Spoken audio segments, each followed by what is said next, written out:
After 3.5 years work on the project, we are very happy that we can show you our results. At the start, I would like to tell that the conference will be recorded and the record will be published then on the project website and YouTube channel to be available also after the project ends. So please, if you don't want to have your name or your face appear in this record, have your camera switched off, and also you can hide your data about your name. Firstly, we would like to thank all project's financiers for support. Without this, the BioTHOP ideas would probably just stay on the paper. Thanks to LIFE program of the EU for participation of 55%, to Slovenian Ministry of Environment and Spatial Planning, to all 6 municipalities of Lower Savinja Valley, which was the project demo region, and also to the Slovenian Hop Growers Association. We believe that the support from the local community and hop growers was one strong fact that the BioTHOP got its support in Brussels as well. Thank you all. The project was coordinated by the Slovenian Institute of Hop Research and Brewing, who is also hosting this conference. So at the start, I would like to ask Mr. Bojan Cizej, its director, to welcome us at this conference. Thank you, Barbara. Hello to all. Welcome to the final conference of the UA project, which made Slovenian hop growing even more recognizable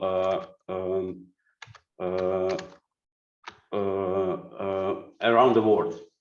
I wish you a successful work so that you will be familiar with all the interesting and useful results of the project, which was carried out with phases in Slovenia, but its fruits reach all over the world. We look forward to spending time with you, even if it's only online. We hope that the ideas and results of the project will inspire you and give you new ideas so that we can collaborate on some new projects in the future. Thank you very much and enjoy today. Thank you, Mr. Cizej. The project was co-financed also by all 6 municipalities of Lower Savinja Valley, that are Žalec, Braslovče, Tabor, Polzela, Vransko, and Prebold. In their name, Dr. Darja Majković, the director of the municipality of Žalec, will welcome us. The representatives from the other municipalities are also present on the conference and will maybe add something during the discussions.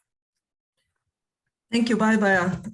Dear distinguished guests, dear participants, I would like to welcome you on behalf of Municipality of Žalec and also on behalf of our mayor, Janko Kos, who unfortunately was not able to attend this event. Žalec is one of 6 municipalities in Lower Savinjska Valley, the biggest one. In our valley, hop is part of our tradition, of our past, and we firmly believe that hop will also shape our future and quality of life in the valley. One of the important questions which was addressed by a BioTHOP project is the impact of the hop production to the environment.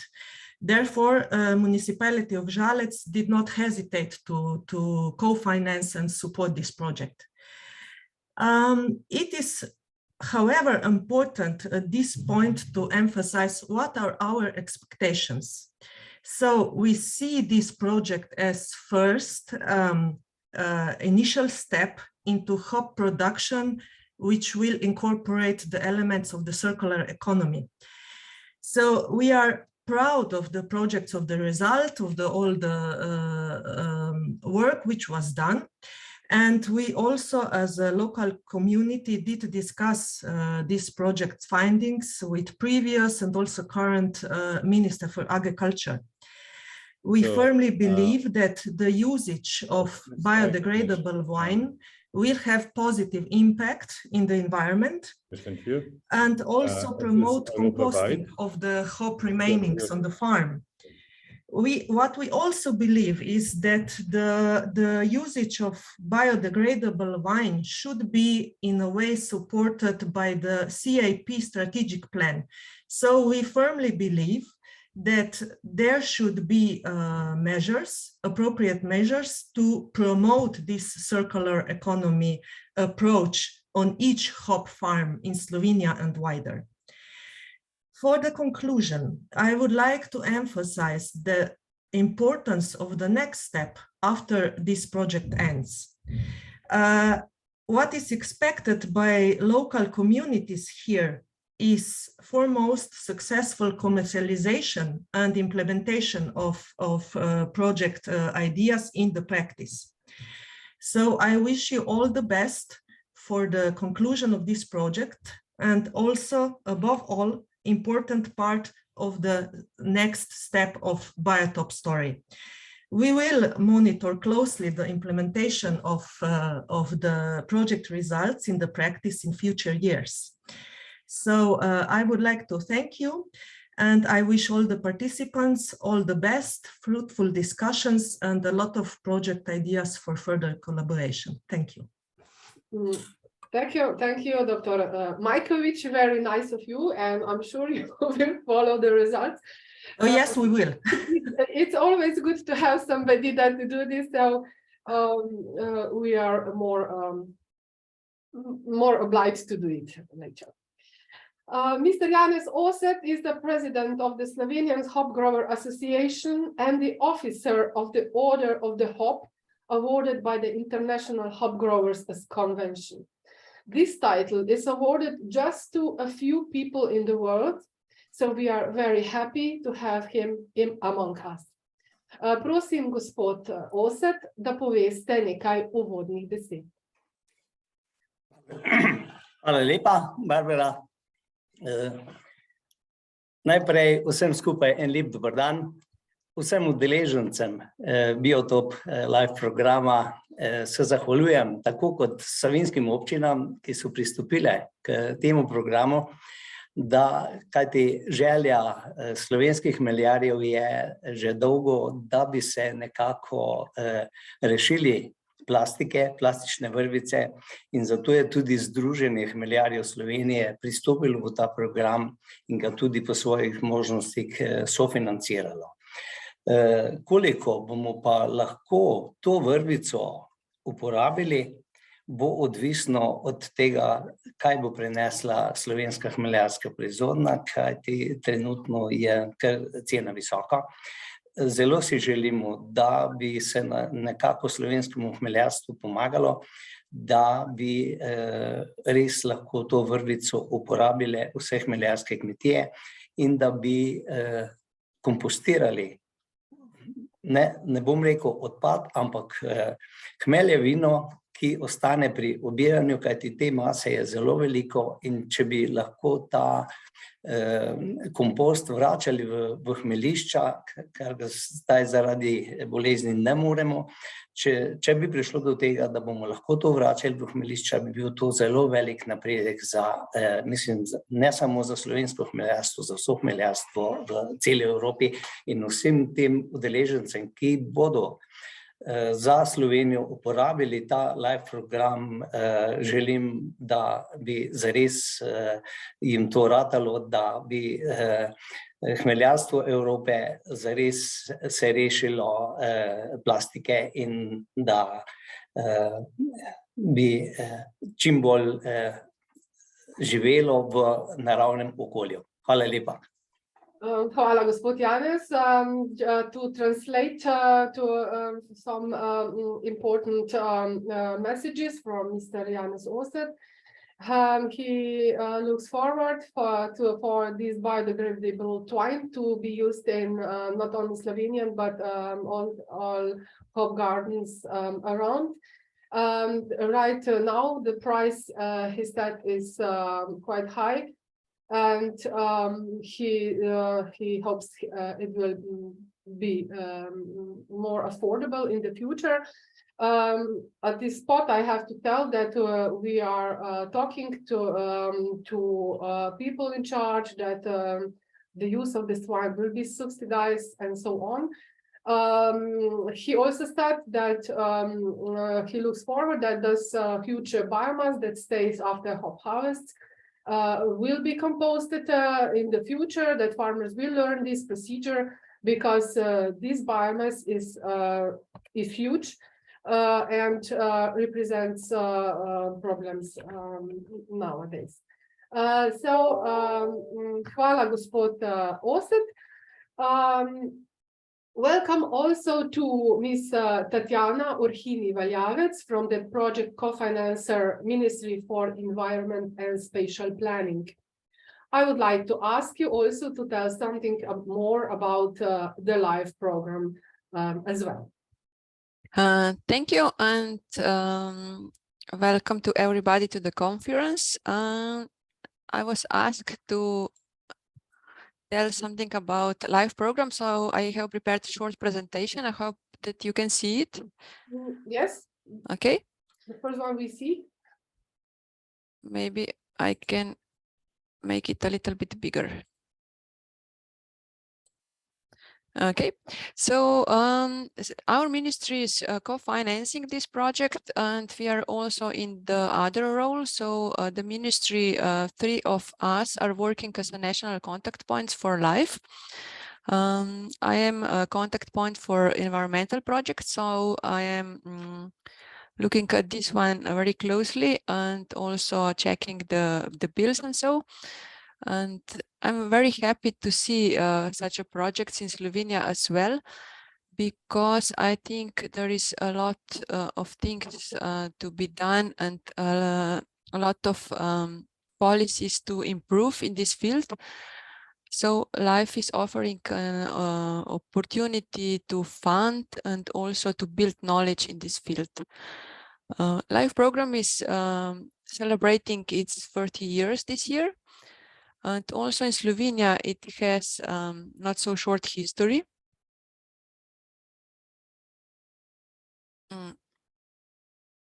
This is a bit, can you see it now as well? Yes. Okay, great.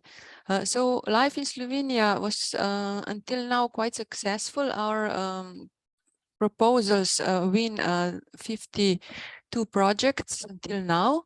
That means that 68, almost 69 million of EU donation has come to Slovenia, and the total value of all of the project is 145 million in total. We also offer national co-financing as for these projects, but not in every year in the past, unfortunately. So this co-financing has varied from 0 to 30%. Usually 20% of the project cost has been covered. A few years ago, we have also had a special LIFE project in Slovenia that was capacity building project, in which we have managed to build quite community of LIFE experts. We helped to project proposals to the companies and other institutions.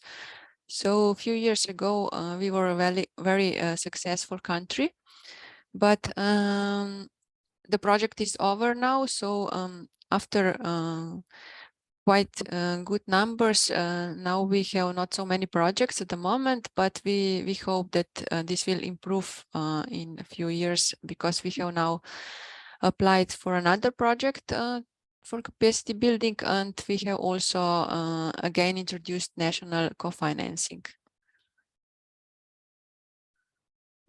Can you see another slide now, Barbara? Yes. Yes, okay, great. So just to mention a few projects in the field of environment, circular economy, and okay. This one with the projects. LIFE in Slovenia 2000 to 2020. No. So it's not going on. Yeah, now we see. Now you see. Okay, sorry for that. Sometimes Zoom is a trouble. Maybe I can go back to the last one. So these are the numbers about the projects in Slovenia and the donation. And you can also see the website of our capacity building project, which is still alive, and whether you can find useful information if you want to prepare the proposal and contact us to help you.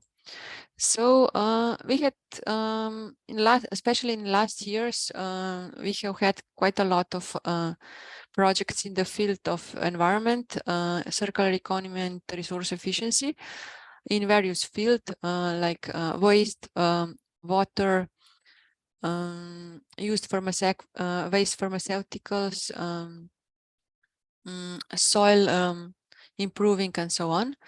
So we are quite proud that in this field also now some knowledge is built, and that at least some companies, some institutions see life as opportunity where they can find not only funding, but also a network of experts, a network of institutions that can help them and be partners. What are the benefits of life in Slovenia so far? I think that there are quite many. Besides the professional knowledge that was built because of new jobs were created and new paychecks have been paid, but also we have improved at least for some species their favorable status. We have of course gained some financing quite substantial. We have lowered some emissions, and we have of course built this awareness that not only biodiversity and nature is important, but also how we behave and how we spend our money as consumers is very important. So and also the community of life in Slovenia has become quite big. Also with these two new, not so new, but both of them are now lasting for 3 years.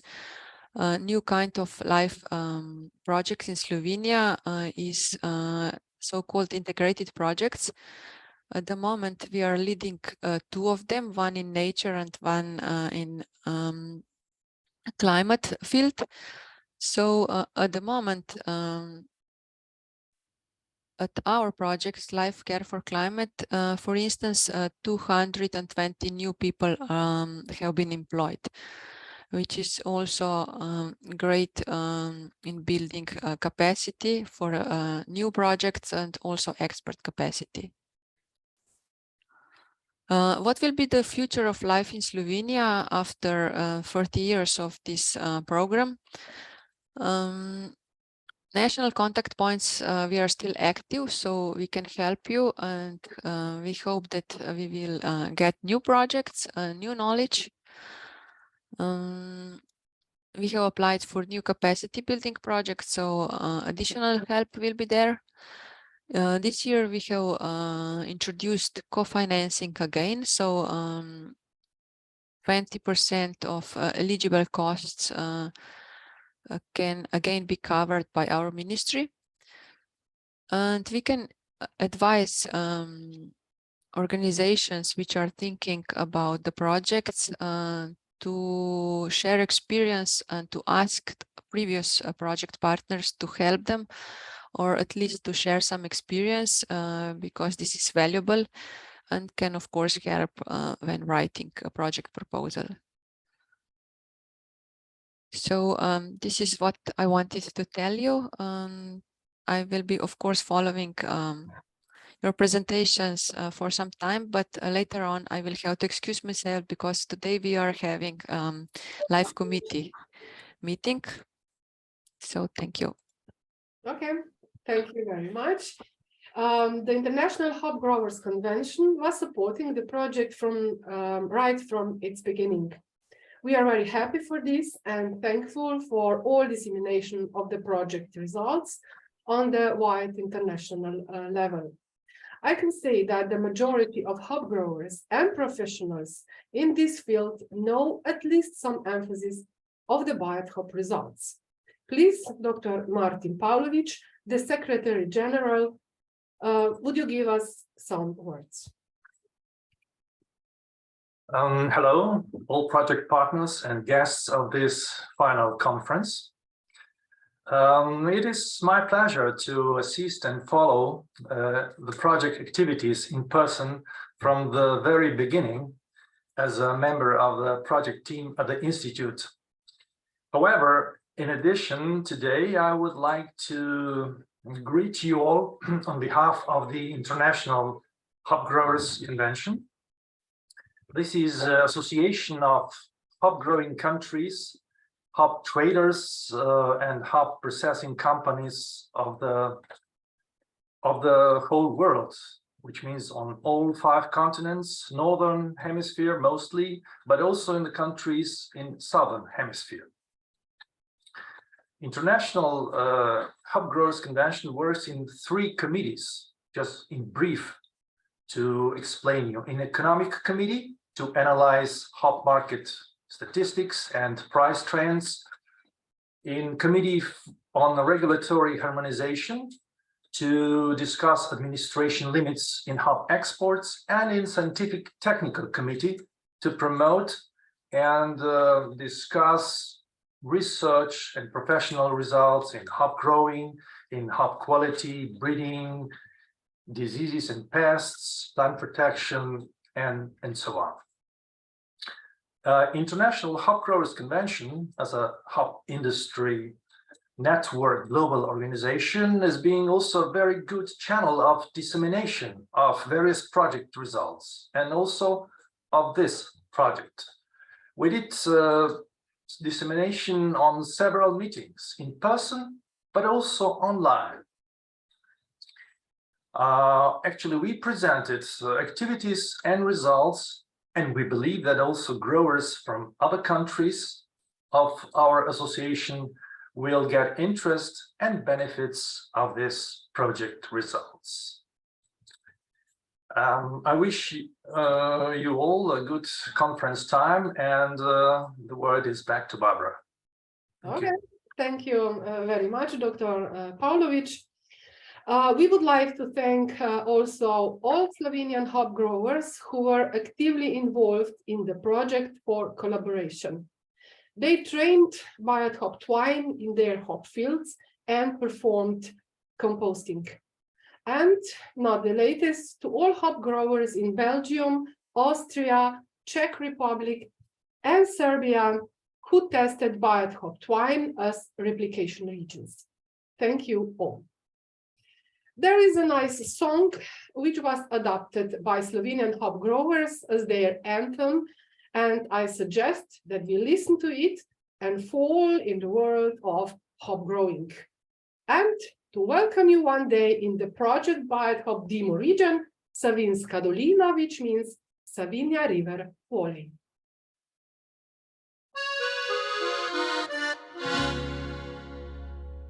Savinska dolina, domači moj kraj, najlepša dežela, kar pomnim jih daj. Po rajski dolini sprehajam se rad, prek širnih poljan tja do Logarskih trat. Preko zelenih poljan, hladen vetrič pihlja, me spominja na dni, ko bil sem še mlad.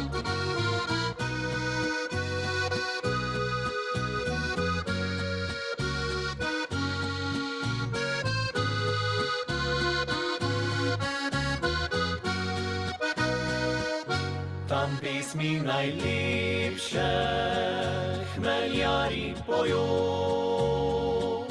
Ko suncu blesti se zeleno zlato, nebo se ovijał ta čudežni čar, prek širnih poljan tja do Logarskih trat.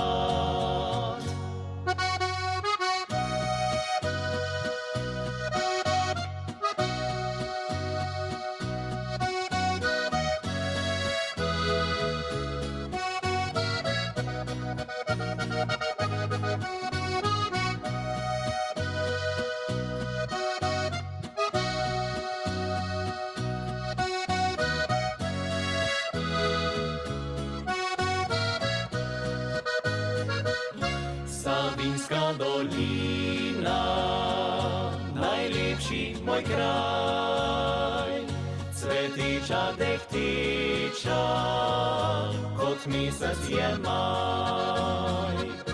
Veselo kot ptica, poletel bi rad, prek širnih poljan tja do Logarskih trat. Preko visokih planin sonce žarke prši, me spominja na dni, ko bil sem še mlad.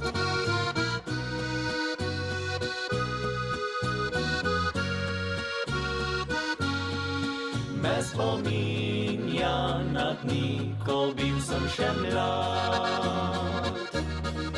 Me spominja na dni, ko bil sem še mlad.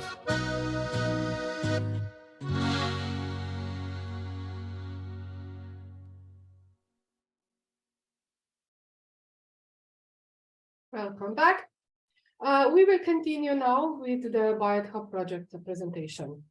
During the presentations, please use the chat function to post your questions at any time during the conference. I will read them to the presenters at the end of their presentations. And maybe some questions will be answered also during the presentations straight into the chat as well. First, let me tell you about the idea, goals, and project recognition. Some facts are nicely covered in one of the BioTHOP videos. So let us see it first, and then I will continue to tell you some more topics.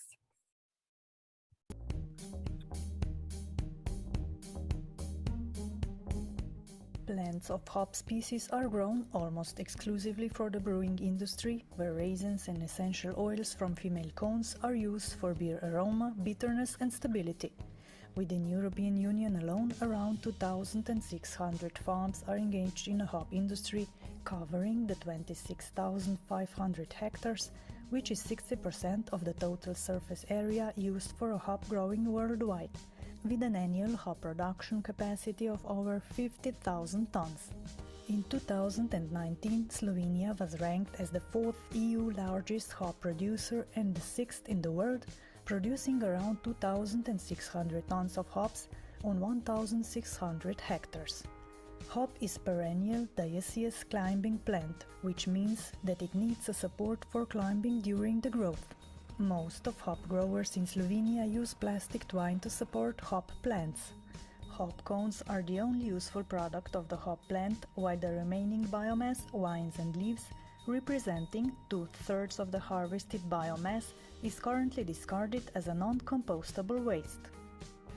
Within the European project Life BioTHOP, which is funded from the European Union's Life program, Ministry of Environment and Spatial Planning of Republic Slovenia, municipalities of Lower Savinja, Volej and Slovenian Hop Growers Association, a new biodegradable and on-site compostable PLA twine is being introduced to hop growing sector. This new twine will replace the current fossil fuel-based twine. PLA stands for polylactic acid that is made of starch or any other carbohydrates. Plants absorb carbon dioxide from the atmosphere as they grow. Sugars from plants can be then turned into polymers that make plastics. Within the project, this new twine that is made from natural polymer is being developed by the project partner Lankhorst from Portugal in collaboration with Slovenian Institute of Hop Research and Brewing. Live BioTHOP will introduce a 100% recyclable and on-site compostable twine into hop fields as an environmentally friendly alternative to polypropylene twines, which are in use nowadays, in which degradation in the nature can take up to 450 years. During the 2019 hop season,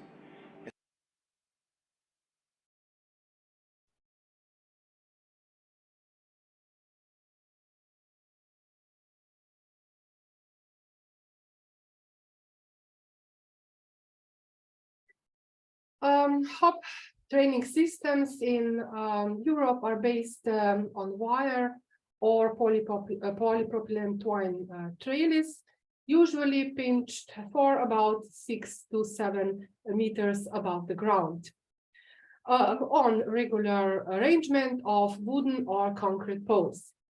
Both of the mentioned practices are far from EU's environmental policy objectives, since the after-harvest biomass cannot be properly composted or recycled. The aim of the project was to replace the polypropylene twine on the hop fields with twine made of renewable material polylactic acid that degrades at proper on-site composting to simple monomers that are water, CO2, and biomass, and hop plant biomass after harvest entwined with this kind of twine can be composted and used as organic fertilizer without artificial leftovers, and as a material to produce biodegradable products that are biocomposites, planting pots, and bottle packagings as well. And what was the environmental problem behind? At the hop harvest, hop cones are harvested, and then around 15 tons of plant biomass from each harvested hectare is left next to the harvest holes. Because of the plastic twine entwined in this waste hop biomass, even if we compost it, at the end it should be sieved, and the waste plastics mixed with plant biomass and soil should be taken to the landfill. If farmers take this whole biomass to the fields, plastics would spread around the environment. So these huge amounts of biomass, in spite of their huge potential, were by now a big environmental problem. The main project goal was introduction of circular economy in hop production, as you can see here on this picture. Slovenian Institute of Hop Research and Brewing was testing the new twine in hop fields, making observations on the field, and report them to Lankhorst Yarns, who was in charge of development of on-site compostable PLA twine for hop growing sector. During 3 years, they were modifying the twine according to these observations and measurements on the used twine. Huge on-site experiments were then performed by our institute with hop biomass after harvest, with the goal to prepare guidelines for proper composting, which will result in twine degradation and biomass hygienization, and finally in perfect compost with no artificial leftovers. Compost can be returned to the agricultural land, and you see this first inner circular economy on hop farms is closed. On the other hand, The biomass after harvest became also a substrate for fibers extraction. German Zelfo technology developed a technology to re-engineer fibers from waste hop biomass to be usable in fiber pulp molding applications and extrusion compounding transforming processes. These fibers were then sent to Tridas in Czech Republic, where they were invented, molded bottle packaging. This packaging is 100% compostable, 100% biodegradable, and at the end of its lifetime, it can be composted and in the form of compost returned to the agricultural land. And this second circle of circular economy is closed. Hop fibers from Zelfo technology were also sent to partner Techno Packaging in Spain, where they mixed it with PLA and invented a formula to prepare biocomposite, which was then injected into many different biodegradable and compostable products. And also some of this biocomposite was sent to Tecos in Celje, where they injected planting pots. All these products, as I said, are 100% recyclable, 100% degradable and compostable, and at the end of their lifetime, they can be turned back in the form of compost to the agricultural land.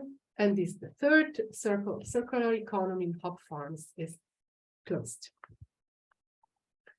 We can say that all 6 projects' main objectives were reached. The hop waste in hop production was completely upcycled and energetic efficiency was improved. Live BioTHOP supports the EU's Circular Economy Action Plan and Waste Framework Directive. The project is an example of close-to-market projects. During these 3.5 years, we were performing regular steering committee meetings, and we also had several monitor visits by Mr. Pechenko, our monitor, all in order that the project was run as planned. One of the project tasks was also to make policy recommendations. We had several meetings with ministries and municipalities, and finally we were successful. So according to the new Act on Amendments and Supplements to the Act on Agricultural Land, and it is possible to compost, to make proper composting on agricultural land, of course, according to the prepared guidelines. We are still working on regulations to come to be alive also in the municipalities level, and are also very important tasks. One of the important tasks in this area was also to make possible that there will be subsidies for using biodegradable twine in hop fields, and also to perform composting. Because these two are really new practices and farmers have to learn them.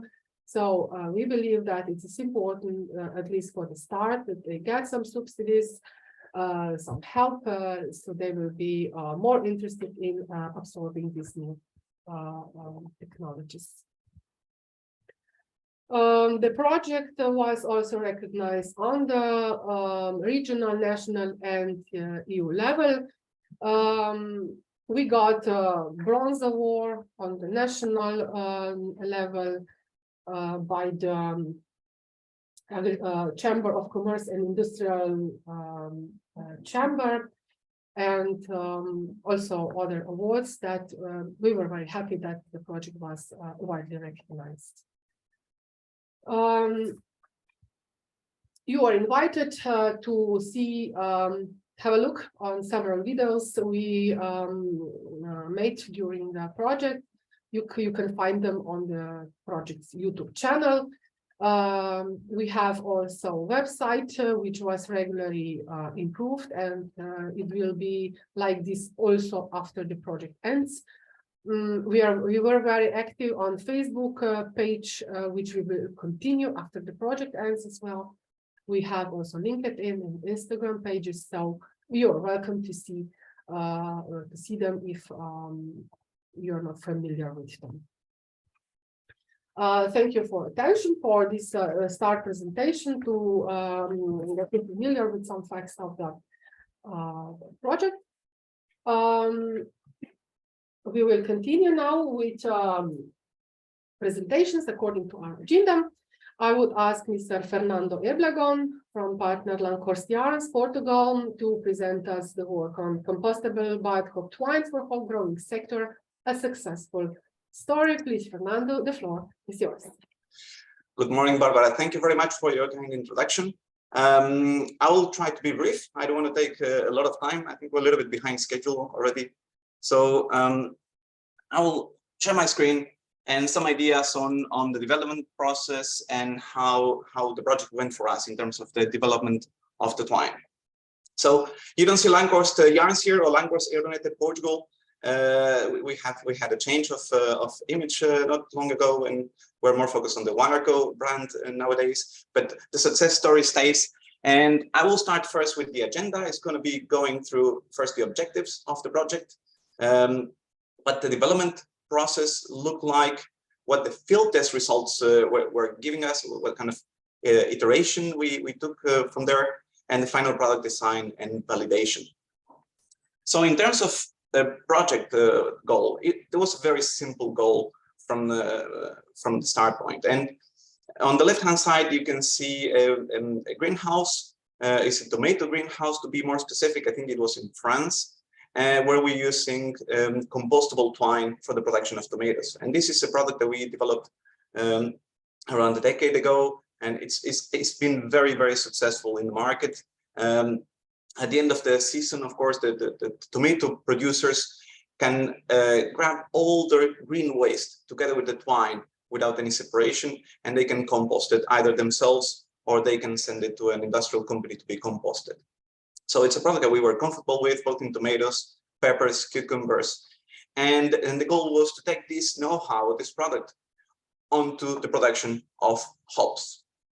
So we thought, well, you know, on the surface, it looked very straightforward. But once we started to scratch the surface, we started to see there was very, very significant differences. The first one, the most important one, was the plant weight. So typically, the plants that we were using were much lighter, around half as much as the weight of the hop plants.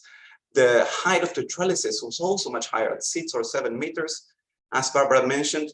And also, we were not protected by the cocoon of the greenhouse anymore. Now we were outside. We were exposed to dynamic loads, wind, rain, and hail, which was something that we were not accustomed to.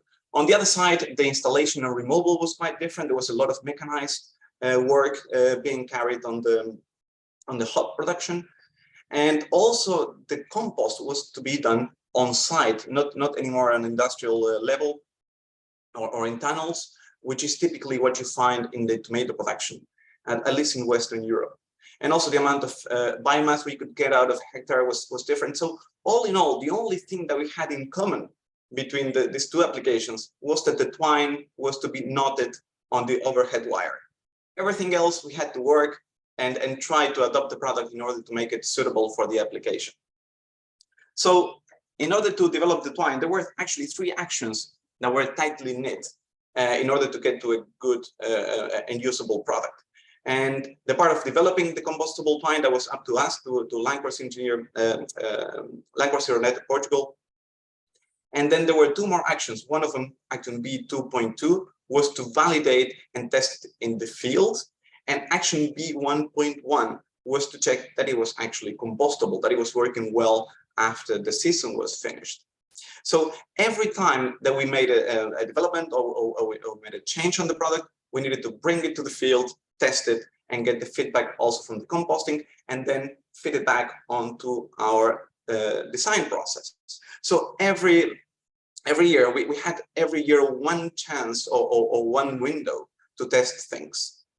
So we had 3 years altogether for testing and development, and every year, as I mentioned before, had its own micro iteration. So in 2019, we had a design which was mostly in laboratory scale. We made the twine, we tested it, we put it in the field, and then we got the feedback from the Institute of HOP to make a new design for 2020 and so on for 2021. And when we started the project, there were a lot of unknowns. There were a lot of questions marks around. So on the first year, we had a lot of things to test and to validate. And as the project evolved, we were funneled onto our final design for the product. And to show you what it looked like, more or less, I'll ask you to ignore the table for the time being, because a lot of data, and we don't really need to look at the data for the time being. And what I really want to point out is, on the first year, we had 9 different twine types. It's a lot of things that we wanted to test in this first year. As I mentioned before, a lot of unknowns. And these 9 twine types were tested across 12 different growers on 4 different hop varieties. Now, this was a logistical nightmare. That was that was very, very hard for us to keep track of all the data, all the results, and the Institute did a very, very good job on let's say, sieving through all those results and helping us find what worked, what didn't work, and what's the right direction for us to continue with the development project process. So in the first year, we had a lot of first ideas of, well, in which area or in which range of runnage we had to be in order to give good support for the twines, what kind of compostability conditions we had in the field, if it worked well, what kind of impact we had from the wind and hail and rain and on the edges of the fields. And all of that information helped us feed our design process. And there are a few things that we needed to pay attention to when we were designing the product. And those 2 things were, on one side, the product, and on the other side, the application. And on the product, we had cost. Of course, we wanted to have a product that was in line with the same product that we had been successful now for more than a decade, which is our Elite Bio twine. We need to make sure that we were at least on the same cost level as we were for the other product. Again, and as Mr. Igor mentioned before, the twine is very expensive. Polylactic acid is a very expensive polymer. It's quite expensive compared to polypropylene. But then again, polypropylene just doesn't work. It doesn't cut it anymore. There is a lot of waste being created and a lot of material that cannot be composted when we're using polypropylene in the fields. So cost is, of course, still a very important point for us. Multiple resin source. We wanted to make sure that if something went wrong with the supplier, we couldn't just come to the growers and say, well, sorry, there is no twine for next year. So we needed to make sure that at least 2 different suppliers would be approved for the application. We also needed to make sure that the product was compostable, that was certifiable compostable, because otherwise some composting companies will not accept it to be composted. We needed to make sure that it was reliable, and that we could already check on the first year. And on the application side, we needed to make sure that it worked well. There was a robust support for the hop plants, that the installation and harvest could be done efficiently. Actually, installation was, for me, the most worrying part. Eventually, the harvest was the most difficult one to dial in. And compostability, again, in the application, we have it twice. And this one is to make sure that the product was compostable on site. And this was already proven by the first year. We were working on expensive additives to be used in the twine to make it compostable. And actually, both the twine with the expensive additives and without the expensive additives could be composted very well, which made us very happy. So we went on to the second year. And now, as I mentioned before, we were funneling, things were getting sorted, and we were having a more clear idea of what we needed to do. So we only had 5 different twine types. Interestingly, from the first year to the second year, we increased the number of growers. We didn't have 12 growers anymore to try the material. Now we had 15. So there was a lot of interest from the growers and from the market. And of course, it was still a logistical nightmare, but again, the institute did a very good job to manage all of that data. And we had a very clear idea of what worked and what didn't work. And the most important point on the second year was, again, to try and increase the strength of the twine to make the cost for the grower smaller. So the stronger the twine, the less material they have to put in their trellises. To guarantee that for this new design that the alternative raw material worked, and also to optimize the put up. That would make it cheaper for us to produce and also cheaper for the growers to use. And in this second year, the one thing that really stood out for us were the difficulties that the growers were experiencing during the harvest operation. So the twine had a tendency to roll around the systems. It was not stiff enough to be handled in an efficient way by the harvesting of equipment used around the Slovenia market. So we did another iteration in 2020. We made a new design. We came to Slovenia by the end of November. We tested some new assumptions, and in the end, we were able to get to a very stiff product that was behaving similarly to the polypropylene twine. And so by the end of the second year, we could verify that multiple resin source worked well. The compostability could be certified by the end of 2021. We had all the results from the laboratories that was positive, and we also very happy with the robust behavior of the twine in the market, in the fields. But still, cost we had to work on in terms of strength, and again we needed to work on the installation and harvest. So there were a couple more modifications to the product for the final year. At this stage, we only had 2 twine types. One of them was the very stiff twine that we developed at the end of 2021. And also we had a new twine for 30,000 denier twine, and this came about during the replicability. So we saw that in countries like France and Belgium, they tended to use a much stronger twine in order to support their plants. So we also developed this 30,000 denier twine for those markets. We only tested it in Slovenia in 3 different growers. We were quite confident with the results that we were going to get. And again, the system was a success. The plants were nice and heavy. We can see on the top left what the plants look like. On the right hand side on the top, we see the material ready for separation between the cones and the biomass and cutting. Then bottom left, the material already cut, ready for composting, and the composted material on the bottom right. So I'm not going to go and talk about circularity. This is really focused on the twine development, but we were very pleased also from some growers, knowing that some growers actually used their compost material in corn fields. Now this is very interesting because corn is being used for the production of the twine, so that makes it really a nice circular message and to be shared with the market.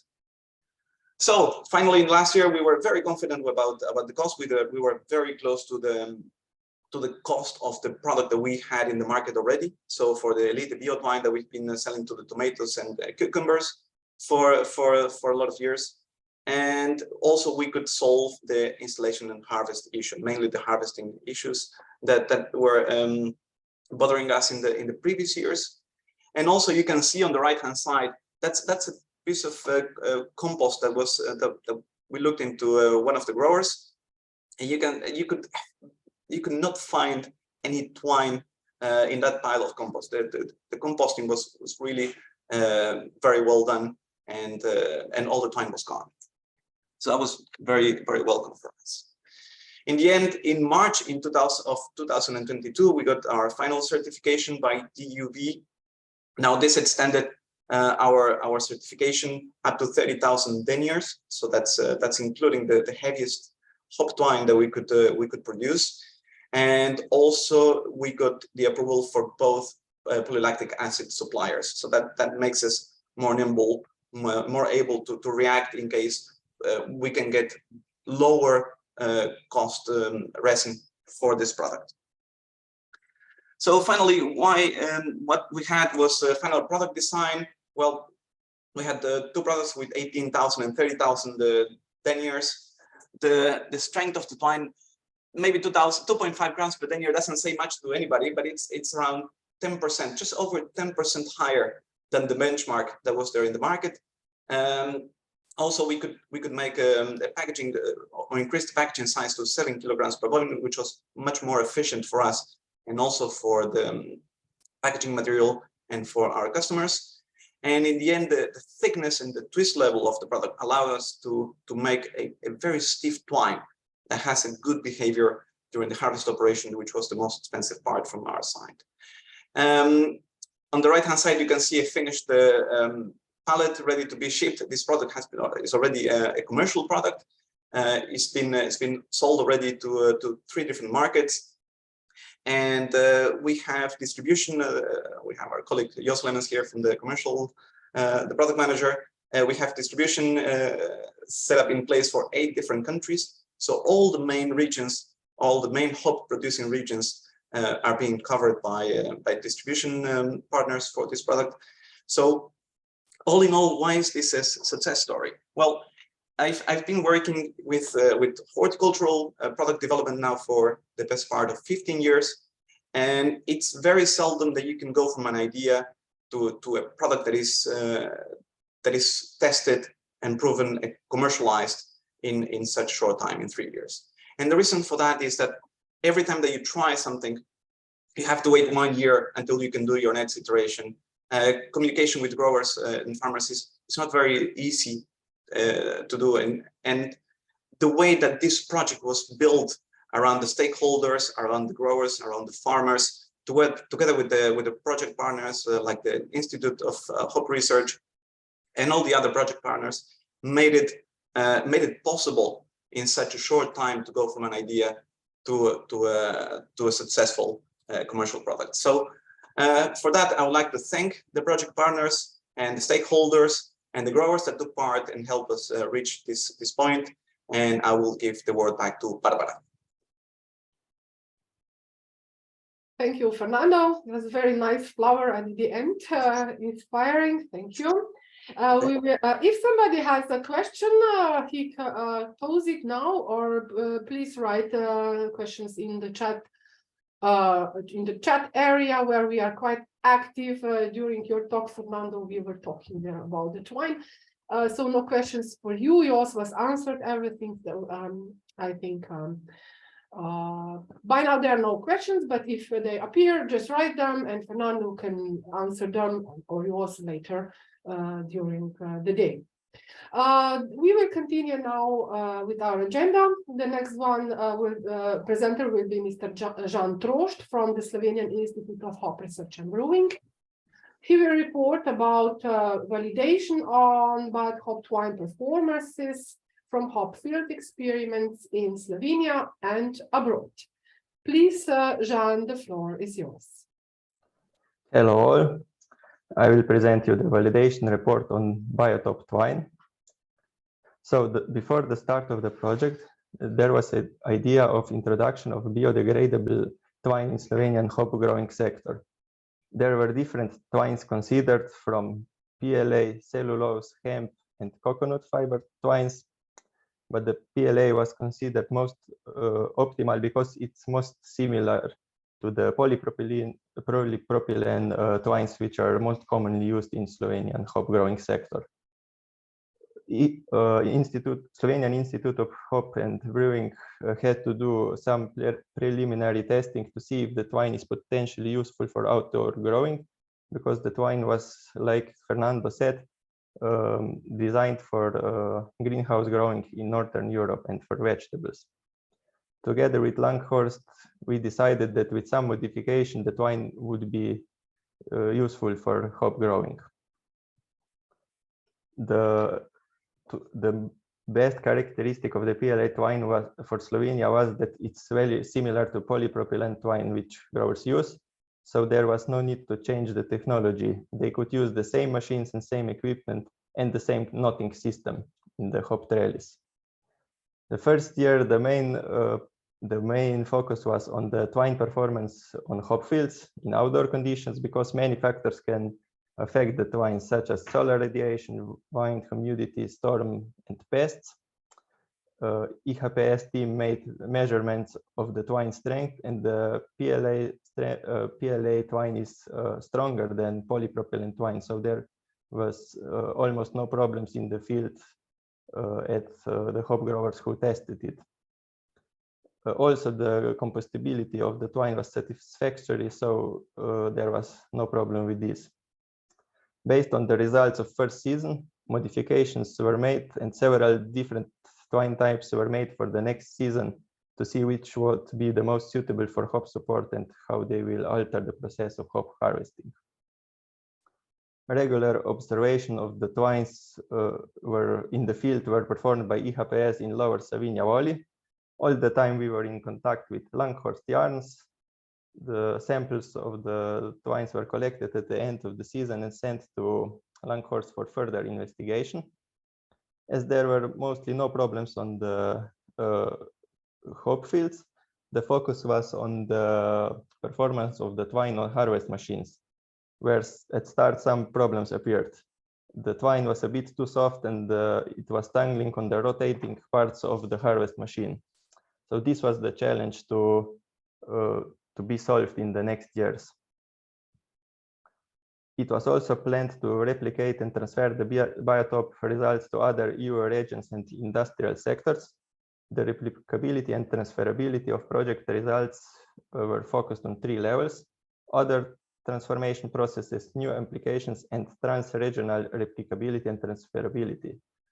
The replicative regions for BioTHOP twine in hop production were Steiermark region in Austria, Sas region in Czech Republic, and 3 Slovenian regions, Koroška, Dornava, and Ormož.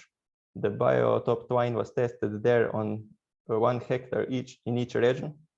Besides this, the twine was also replicated to other Europe regions on smaller scale in Belgium, Serbia, Portugal, and Severna Primorska region in Slovenia. In all Slovenian replicative regions and Belgium and Serbia, there were no problems with BioTHOP twine. They found it as a good replacement for the polypropylene twine.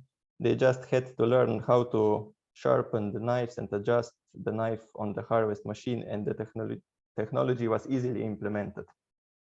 They found it out as a perfect replacement for plastic twine. For climate in Belgium, a bit stronger twine version will be made or is already made. The problems appeared in regions where the common technology is with iron string instead of twine. This was in Czech Republic and Austria. There were no problems at all in the hop fields, but they had the problems on the harvest machines. The harvest machines in these regions are adopted to iron string, which is easy to cut because of its structure. And there were problems with the twine, which is much softer, and it was tangling on harvest knives and other rotating parts of the harvest machine. Because the knives were not adapted to the twine, they would need some time to adopt the new technology. So we made a compromise. They used in Czech Republic, they used the PLA twine on the top 25 centimeters on the hop trellis. This is where they usually use polypropylene twine. So with this, we eliminated the plastic from environment as well. As you can see on the photo, the PLA twine is on the top. After season 2021, the Langhorst made another improved version of the twine. The twine was stiffer, and it was expected that it will be cut easier on the harvest machines, and this was proven true. This version of the twine made no problems to the hop growers who used it. At the end of the project, this type of the twine was marked as optimal. Additionally, sharpened knives, proper setting of the harvest machine before the harvest, and regular cleaning of the machine in the time of the harvest should prevent any major problems in the time of harvesting. We also prepared a video with complete guidelines how to sharpen and align the harvest knife which can be found on the BioTHOP YouTube channel, and the growers could see it and make notes. The twine was also used for production of tomatoes, peppers, and eggplants and cucumbers in greenhouse and outdoors. And it was also used for the production of high beans in the outside and also in the hop trellis, which is also quite common practice in the lower Savinja Valley. The response of the twine was comparable to polypropylene twine. There was no problem. It could be easily used. In altogether, in 4 years, the BioTHOP PLA twine was used on 62 hectares.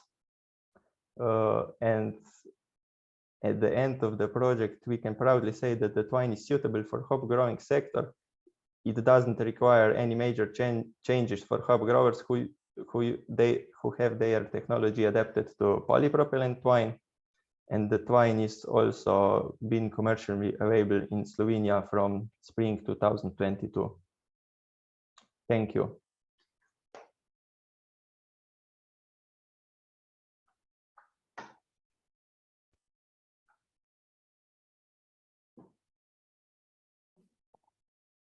Thank you, Jean. By now, there are no questions for you, but please follow chat and you can answer later if somebody will have a question. Just answer directly in the this. Ms. Anna Karničnik-Klančnik will continue with the last presentation during the first session today. She will explain about on-site hop biomass composting, from no experiences to guidelines for good quality on-site produced compost. Please, Anna, the floor is yours. Thank you. Hello to all. I'm Anna Karničnik-Klančnik, and today I have the honor to present the composting of hop waste biomass on behalf of entire team and participants. Just to quickly shed light on the background of what was happening. Hop farmers are facing challenges of managing and disposing the green waste biomass that stays after harvest because of the plastic twine intertwined. Although several answers are offered, after replacing the plastic twine with biodegradable and compostable BioTHOP twine, composting is the most promising one. Composting is conventional low investment technology to transform biomass into a stabilized final product with low, readily degradable organic matter and without a phytotoxicity effect on plants. With compost, we return organic matter and nutrients to the field. Fields, which has very positive effects on the fertility of the soil. Taking fresh hop biomass after harvest to the fields is not recommended because of the possible transmission of diseases and viruses, and also there is a problem with the incorporated twine.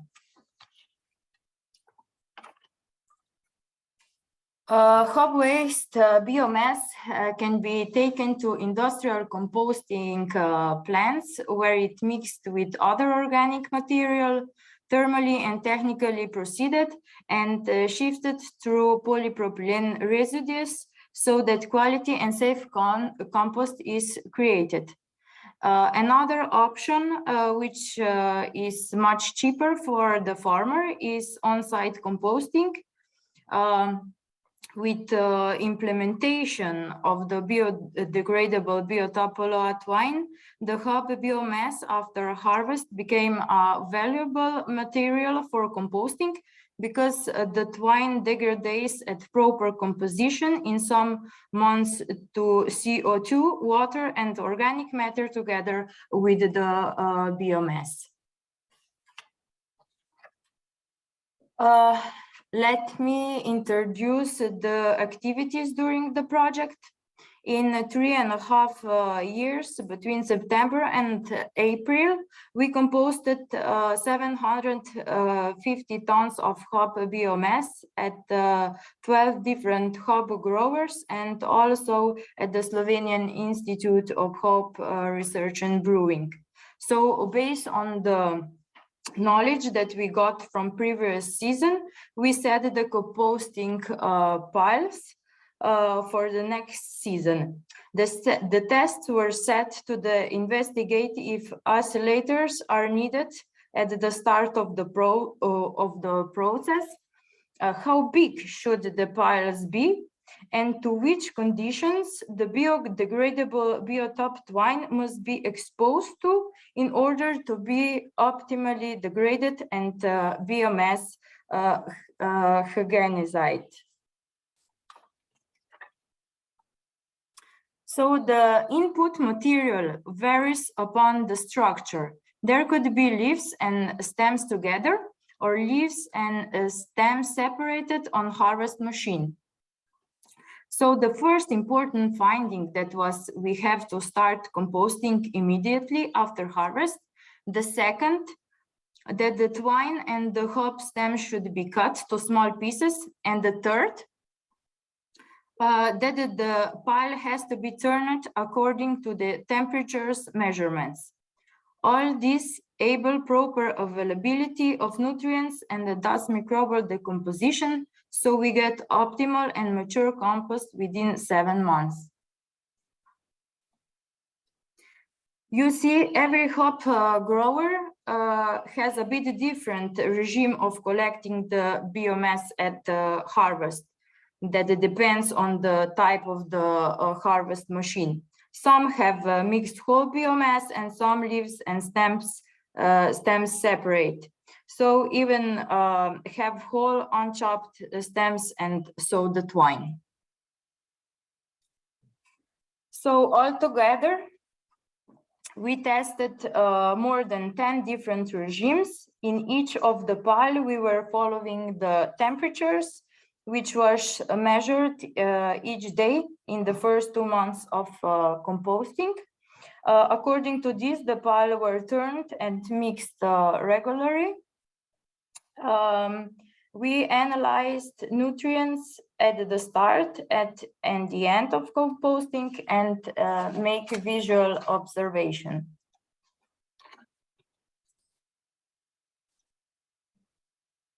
Okay. In mature compost, after 7 months of composting, we measured microbial respiration, seed germination, growth index, and also fauna presence. The results showed that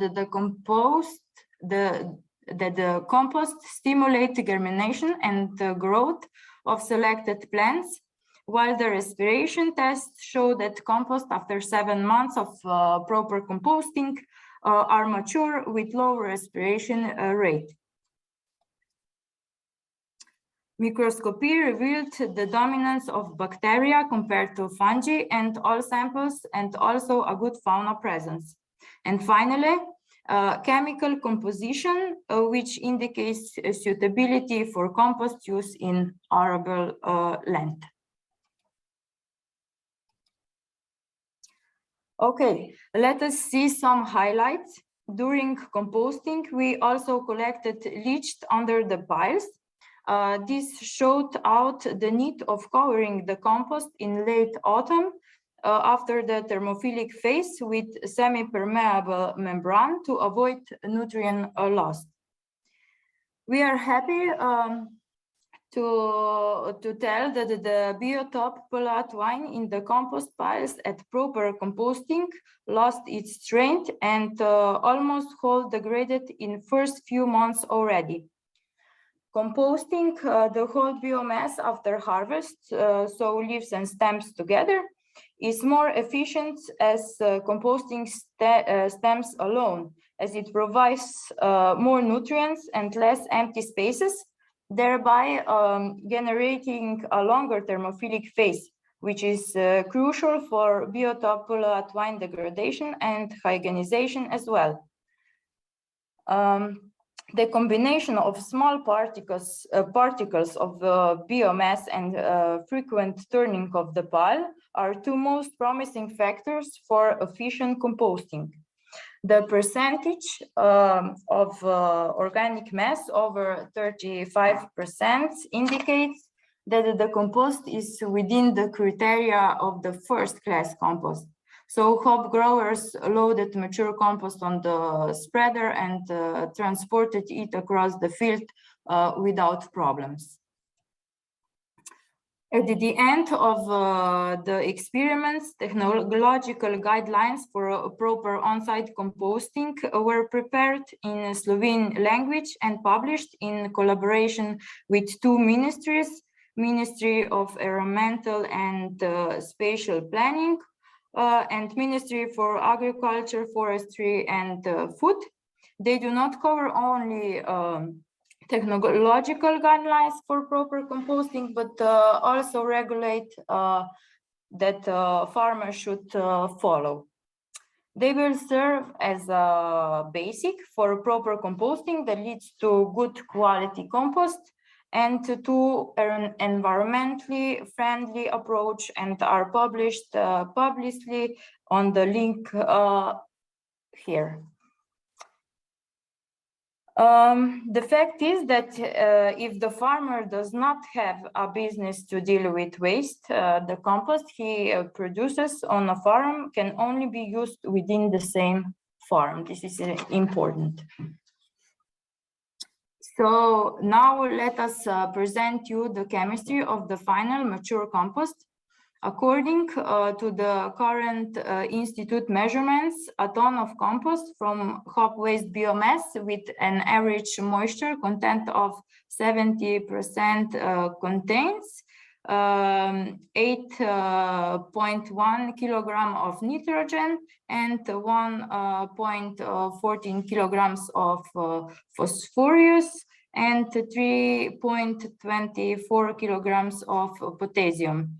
It can be used as a fertilizer, and the same way as, for example, stable manure, that is for basic fertilization and the spring or fall. We can incorporate it in the soil during basis tillage before sowing of corn or cereals, of planting or vegetables. It can be used to fertilize hop fields, or it is spread out to the grassland.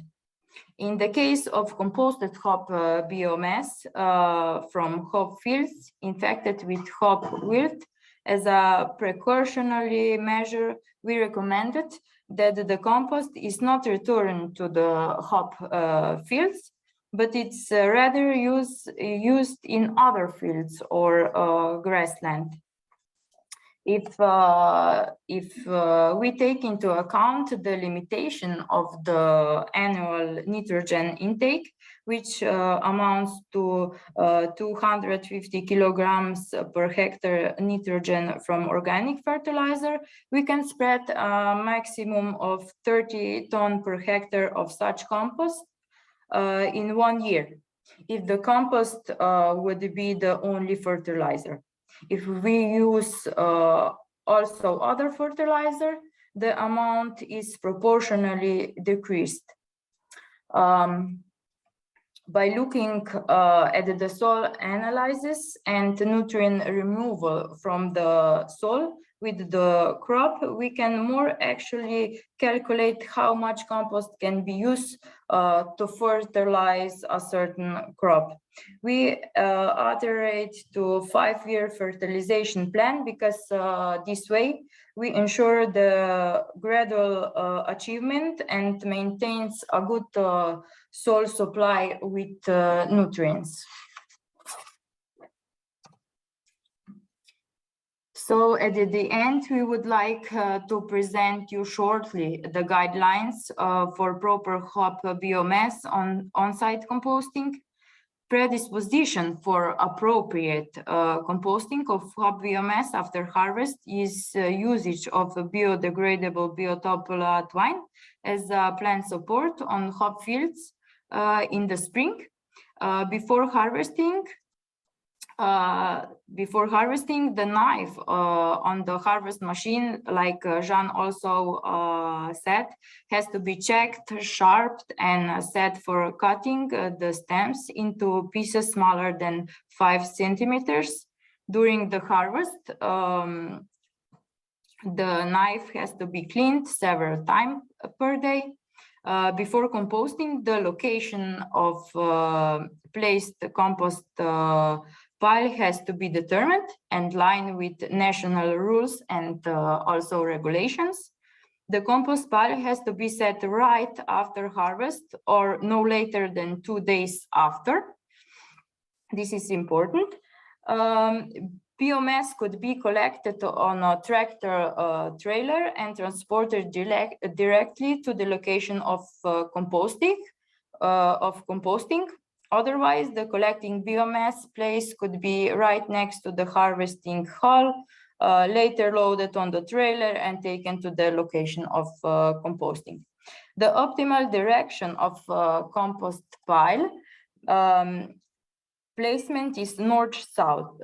So one compost pile should be composted of hop biomass from at least 1 hectare, that is approximately 15 tons. The recommended shape of the pile is triangular, like you see here on the picture. The main vault should measure about 3 meters and the maximum height after setting 1.5 meter. The slope of the triangular pile should not be bumped so that biomass does not get water lodged. It has to be made smoothly that precipitation easily drains away from it without absorbing in the pile. In practice, the size of the pile mostly depends on the method of mixing. Over time, every hop grower adjusts the shape and the size to suit the experiments and method of mixing. We have to measure the temperature in the pile regularly. The pile should be mixed for the first time when the temperature is higher than 60 degrees of 3 days in a row, or when 65 degrees is measured for 2 days in a row. It has to be turned so the parts that were previously on the top get inside the pile. So we can see here the mixing.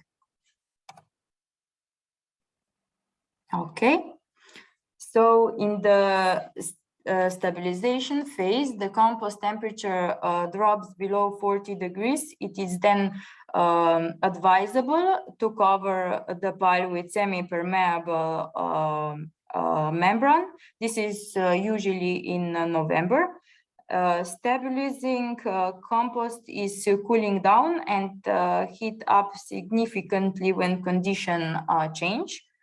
Compost can be used then the core of the pile has the same temperature as the surrounding and has the smell of soil, but not earlier than after 7 months. So we have prepared several videos to support farmers to implement proper composting on their hop farms. You can find them in the project website and YouTube channel. We made technological guidelines for a proper composting and video turning of hop biomass composting in 3 steps and how to clean off cutter in the harvest machine. So that will be all for today. Thank you. Thank you, Anna. We have here one question. Is hop wilt a fungus? Were we able to check if the fungus was killed during composting? Anna, will you answer or should I answer? Anna?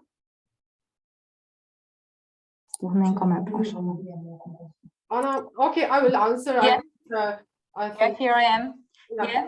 Okay, maybe just. I think it depends which fungi it is, and yeah, which temperatures does it kill her. So we must know which one it is and how to develop in the process. Yes. Okay. I think this was a question from Fernando.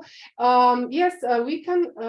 This fungus will be killed at proper composting. If we mix properly and we get all the biomass inside the pile at least once, so it is exposed to these high temperatures.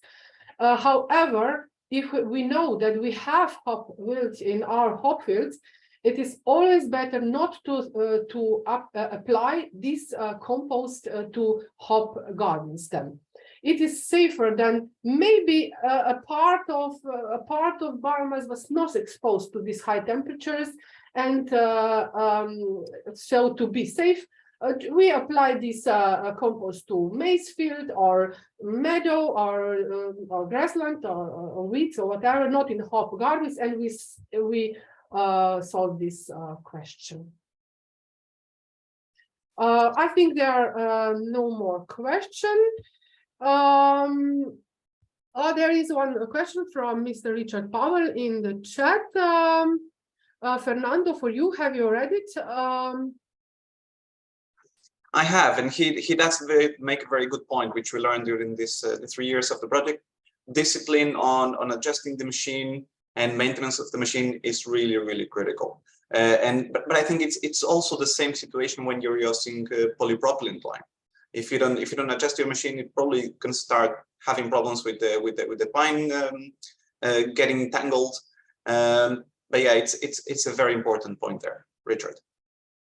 Yes, we made a video which Anna and Jean both mentioned, how to manage the knives, how to sharpen it, how to do cleaning and everything. I think each 3 to 4 hours you have to check the rotating parts and see if there are twine twisting around. You put it out.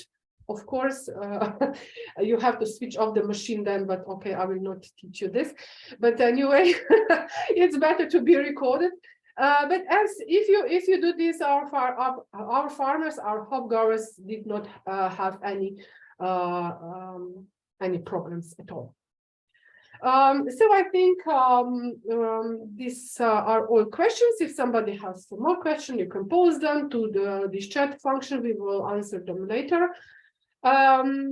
Before this first coffee break, we are inviting you to see the project showcase prepared by the dissemination manager, Mrs. Alenka Dolar, and her colleagues from the partner development agency Slovenia.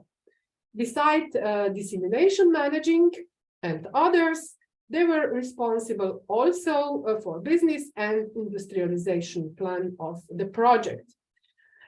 Since we are a bit before the schedule, I'm happy with this. Maybe we can get back with presentations at 11 o'clock. I hope you agree. So we may have longer talks in the next session that follows. So first, please see our showcase and then grab a cup of coffee. See you at 11.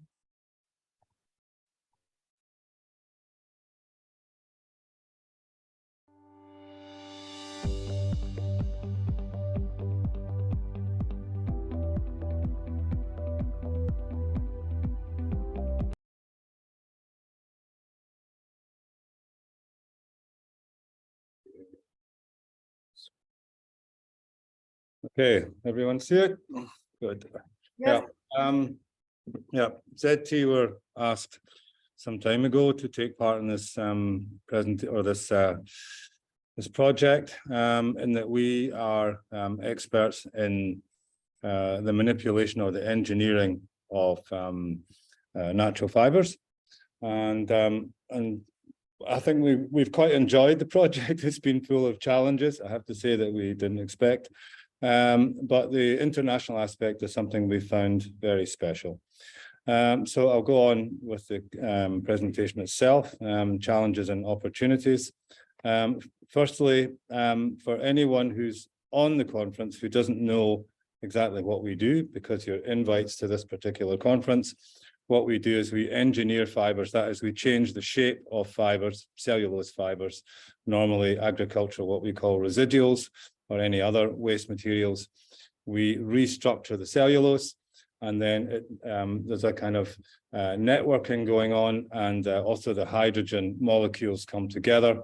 And when the material dries, it locks together in a very tight bond. And that is really the basis of our technology. We do it principally with 3 particular machines. The one in the middle is the principal machine, which is an extruder, which allows us to change the parameters all the way along the extruder housing. We begin normally on the left here by reducing the fiber size, stalks or whatever, down to around about anywhere between 4 and 8 millimeters. And then we mix it with water, normally, not always, but normally. As you can see the mixer off to the right here, and then everything goes into the dosing machine on top of the extruder, which you can see in the middle, and into the extruder itself. And that gives us the engineered fiber. So that's the basis of what we do. So the technical challenges that we faced in this particular project were twofold. First of all, there was the actual composition of the fiber itself. Initially, it was sent pretty much straight from the field, very long, unchopped, and more or less after it got to us, it was ready to be thrown onto the field again because it had self-composted. So this was a learning curve for us all, I would say. However, we did manage to actually process some of the material. We dried it out, we cut it up ourselves. Normally the granulator, which I showed you earlier, won't work with wet materials. This material was quite wet, but we managed to actually produce some start material, of which we sent, first of all, to Spain. That was really the first stop, and then a limited amount also to Tridas in the Czech Republic. And they managed to do their first samples. And these were demonstrated at the first meeting in Slovenia. And so we seem to have some kind of a positive start. And so as a result of the first material, first delivery, we collectively, with the Hops Institute and their suppliers, we managed to get a method together whereby we raised the dry content up to around about 75 and above, up to 89. 89 is more or less standard for agricultural crops when they're dried out. And so this was extremely helpful to us. Also in the first case, it was still a bit long when we got it, but we could then put it into our granulator because it was so dry. And we eventually managed to chop it down into quantities that were usable for the further tests at Techno Packaging and at Tridas. And so in general, I would say that was really the first challenge, was getting the right feedstock for us. And so, yeah, we got through it. Took about a season to do that, but that worked. Here's an example of what we were getting towards the end. You can still see that's a bit green, which is absolutely fine for us. It does mean there's still a bit of moisture there. And this has its benefits, which I will demonstrate to you later. In this case, by the way, you're looking at cellulose twine. We also obviously received the version with the twine delivered by Lankhorst, both of which were workable in our system, and both of which have advantages, which I'll demonstrate to you later. Right, two things which were, I have to say, I would say pretty much the greatest challenge for us. We have had experience when making fiber for plastics, we knew in the past that in terms of cost to the amount of energy and expense really that we have to put into the fiber relative to the benefits of natural fiber and plastics, it was coming out about equal.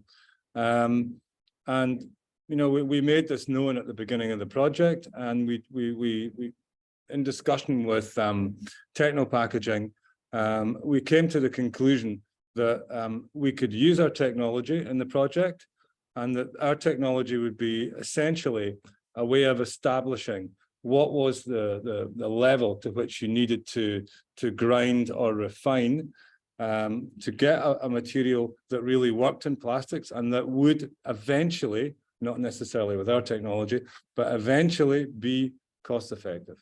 And so, as you can see here on the plastics dry content, we're working dry to start with. Not, as I say, normally we put water with the fiber. We start between 40 and 50%. But on this occasion, we're starting at 70. This is like monumentally dry for us. And what this enabled us to do was actually to start grinding the material very much like you might think of in the agricultural business. By that, I mean for flour. And I'll say more about that later. We had to reconfigure the screw and use elements that we hadn't used in 5 years, mainly because these elements are normally used for plastics, and they're normally used just to move the material around. They're called paddles or trilobals. These materials, these elements, they were in the archive for us, and then we had to sort of pull them out and work with them. So we managed to prove the principle of it together with Techno Packaging, and this leads us on to other optional technologies, which we'll discuss later. So in pulp molding, this is very much our area. We are, as I speak right now, processing hemp for a client. Really, we're at home with this material. What we hadn't done is use natural fiber together with any form of twine, whether it be plastic or, in this case, cellulose for pulp molding. This turned out to be, from our perspective, fantastic. This was really a great jump because the twine that we used was of various types of cellulose. Some was sisal, some was actual cellulose, various types. And what you're getting is a kind of free gift. The free gift is basically a cellulose which is ready to go as long as you open it out with our technology. It's ready to go in pulp molding or in paper, actually. We haven't tried it in paper, this material. Maybe that's a new option. Haven't thought about that. So it did actually work quite well. And we were very pleased with the results. And eventually we got, through various steps, we got to what was, and I think initially, a material that was a bit rough for tree das. We got to material that I think pretty much met their expectations. So here are the two fiber types, actually, for the two different purposes. On the left, you have the stuff for pulp, and that is for tree das. And on the right, you have the stuff for plastics. You can see this is much finer. You can even go to another level. And this is really for the future. So technical opportunities, where did it actually lead us to? So as I mentioned, with the micronization, this is something that really we think is, excuse me, my phone. This is something that we think is not really our bag, as we say in English, but because we, through dialogue with Techno Packaging and through what we did with the extruder, we know where the path will lead. And it really does seem to be leading towards businesses which are much more akin to large scale, really intense grinding technology, which is very much in the agribusiness. 1 second. Yeah, there you are. And this This is actually an association in Germany, which I contacted. And they were very welcoming. They even said that if we wanted to use their labs, that we could go in there. I think the Hops Institute have actually already kicked all that off in Slovenia, so there's no need to drag the material all the way up here into Germany. But this is very much, I think, the way to go. It means that everything will be cost effective in the end, and you get the size you want. If you think about flour that you cook with, that's where you're going. So on the pulp and paper side, as I mentioned, this free gift of the cellulose is really something to talk about. On the left here, these are not stocks from the Hops Institute. This is an example of where it can lead to, because we already talked about those stocks. These are tomato stocks. As you can see, they're wrapped up, if you look carefully, they're wrapped up in twine. This was a nightmare for us. This is the stuff that we got very early on, I think 2018. And if it had been nicely chopped and they'd used cellulose twine like the Hops Institute did, it would have been a cakewalk. But unfortunately, it wasn't.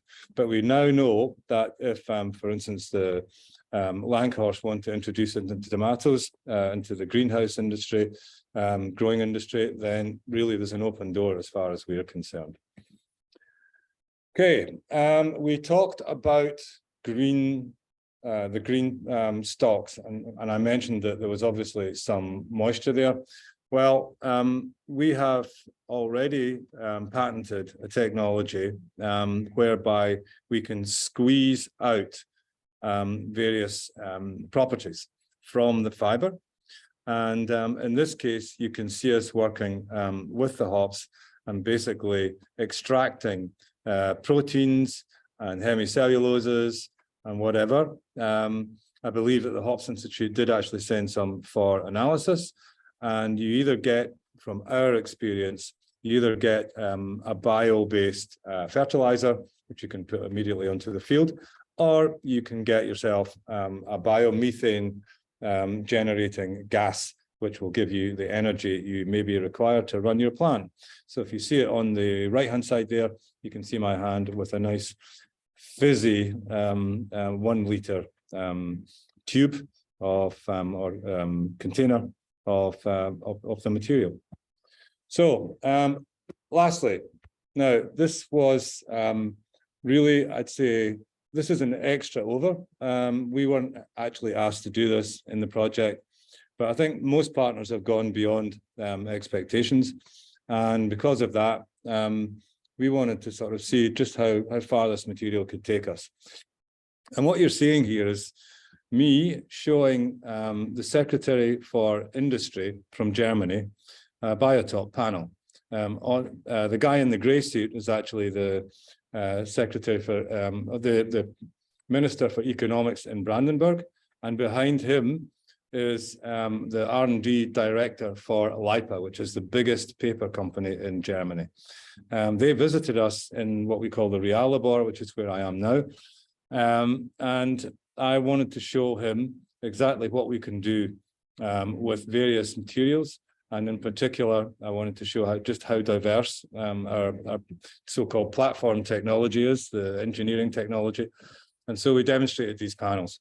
You can see that we've colored them here on the right-hand side. We did a black one, we did a kind of ochre reddy one, and then there's the natural one in the background. But what is truly wonderful about these panels is they are ridiculously strong.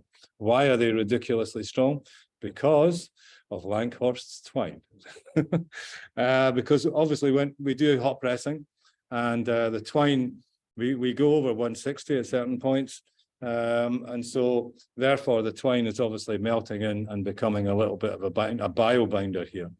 And the panels are incredible. People can't really believe how strong they are.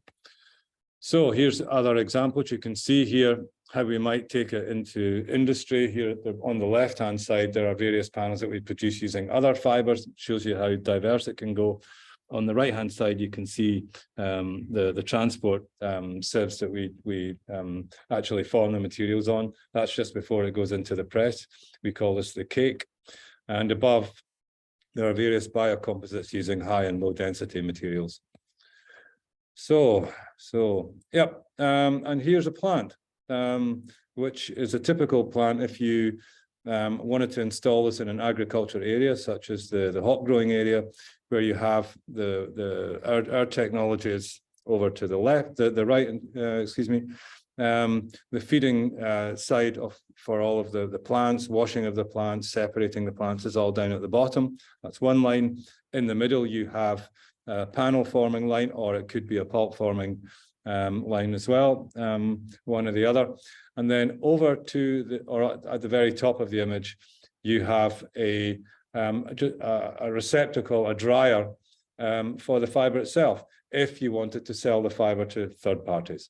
So that's a complete setup with also, you can see at the end of the extruder, we have the extracts. That's the extract system, the holding tank, the supply tank for the pressure water, etc., etc. So one last slide. We are basically, what do we have as options for Xerfo itself? I mean, coming back to what we actually do, we develop technology and we license it. We don't produce. So we can license it to pulp molders or to panel making companies, of which we have, in particular at the moment, panel making is very big. There's a lot of interest. We have spoken and are working with the biggest pulp molders in Europe. So there we are, the options are there for that technology. We can sell our technology itself, and we don't just sell the licenses, we sell the hardware. We have pre-agreed arrangements with suppliers for the hardware, so there would be an income for us there. And then as a final kind of offer to our clients, we basically do staff training and obviously do the technology transfer so they understand how the whole thing works. That's it. Thank you very much. Thank you, Richard. It was a nice presentation. Thank you. By now, there are no questions for you, but please follow chat. Maybe later somebody will get an idea what to ask. It is always with this Zoom conference that usually discussion is not so heavy as if we would have a conference. I'm not insulted. Okay.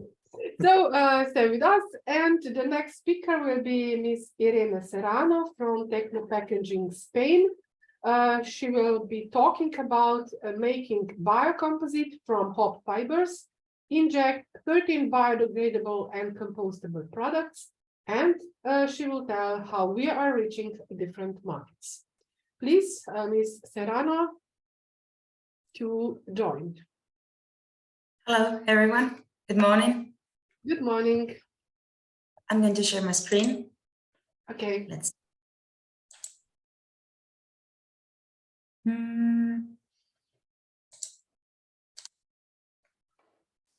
Okay, can you see my presentation? Yep. Yes.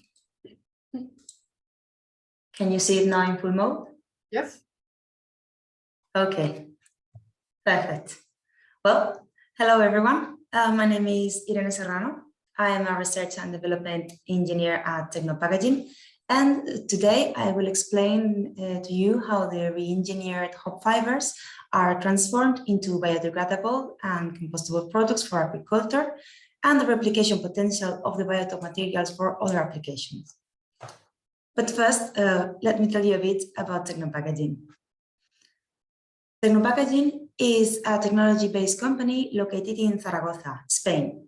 With a huge team, over 50 researchers and technicians, Techno Packaging has given successful services to more than 80 customers since 2010. Our area of expertise lay in the creation of advanced biocomposites and blends. We assess the potential of new materials by analyzing their processability at laboratory scale, and we can perform the scale-up, developing real functional prototypes. This is why we are involved in more than 14 European projects as developers of materials, technology, and first series of prototypes for companies such as Nestlé, Eroski, or Pascual.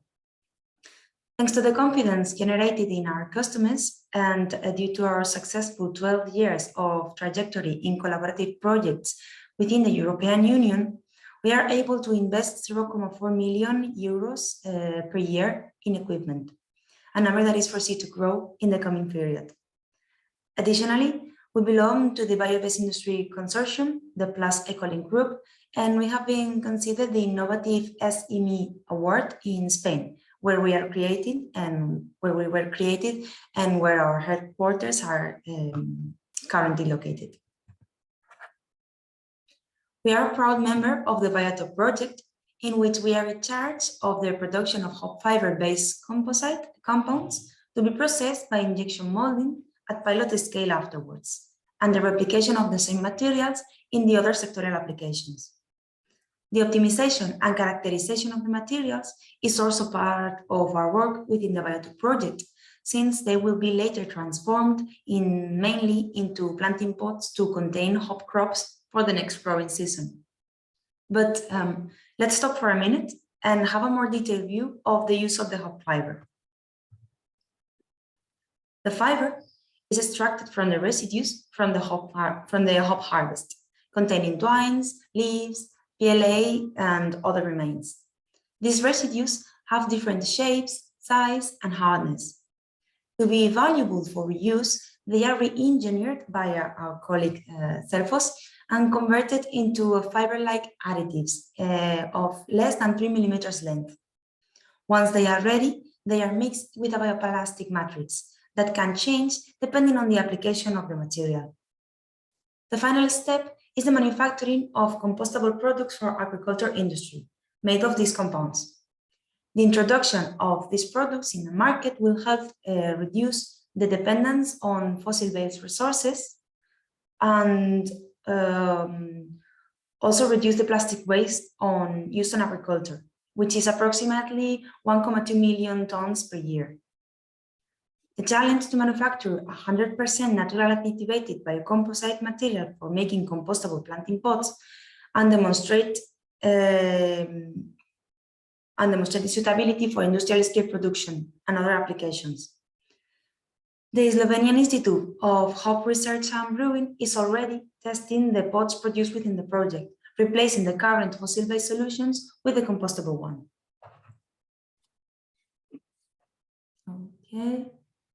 Okay, but how do we go from the micronized fiber to agriculture and horticulture accessories for daily use?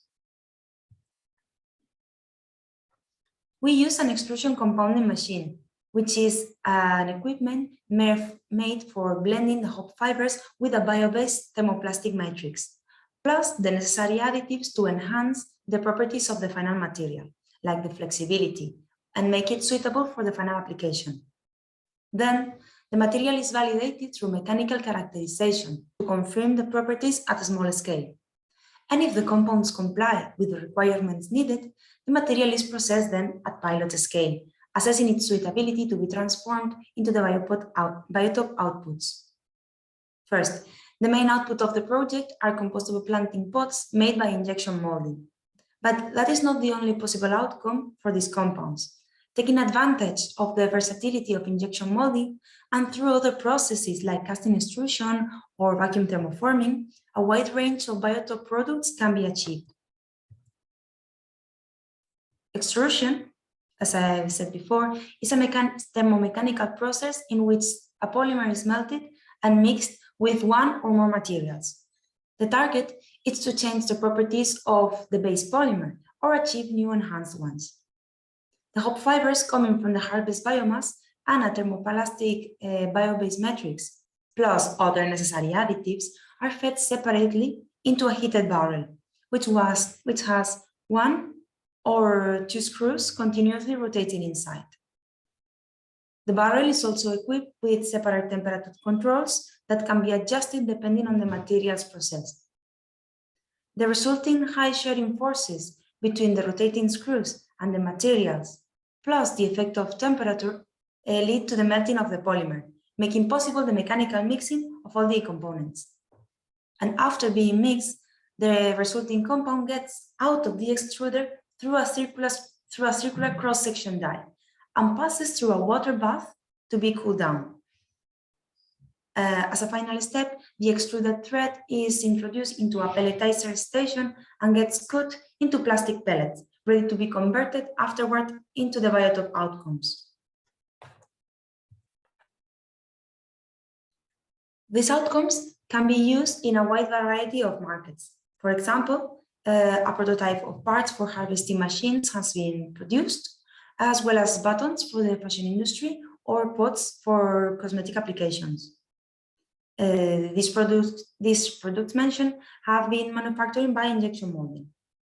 And a secondary technique has also been used, casting extrusion combined with vacuum thermoforming to produce trays to carry food, packaging, or protective covers for the automotive industry. Injection molding is a common method to manufacture plastic parts at industrial scale.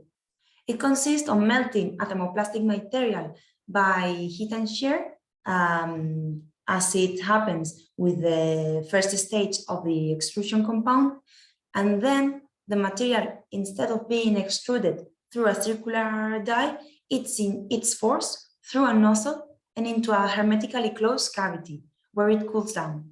This way, the material is forced to take the form of the mold and the part is manufactured.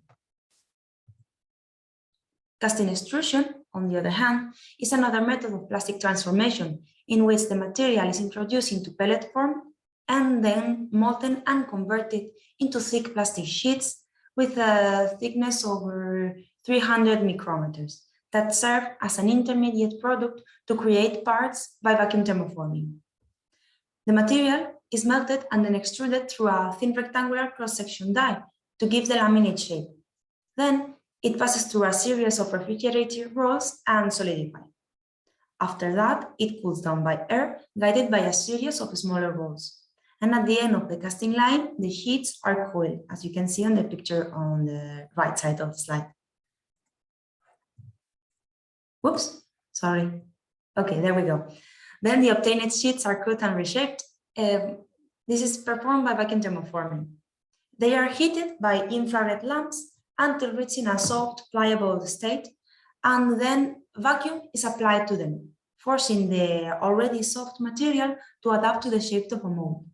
That way, numerous shapes for packaging covers or containers can be obtained. This makes the range application of the BioTHOP materials wider and increases the replication potential. So, to conclude the presentation, I would like to collect all the information that I explained and just summarize it in a brief statement, which is that in a world where the management of agricultural and plastic waste are two of the most discussed topics when speaking about sustainability, the BioTHOP project has provided valuable solutions.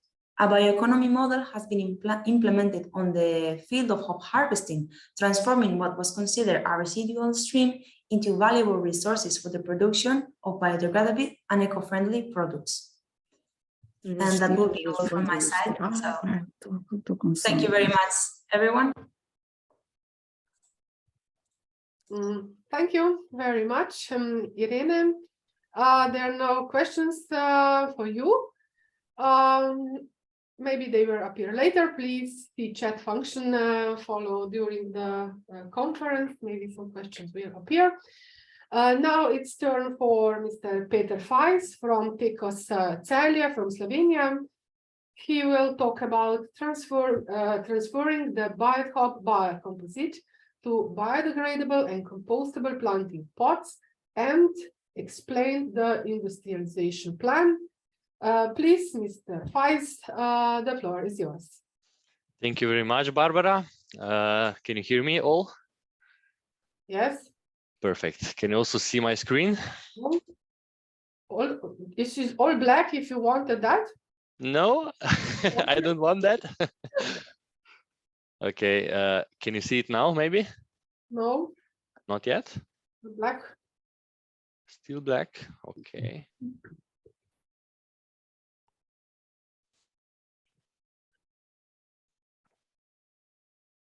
Still nothing.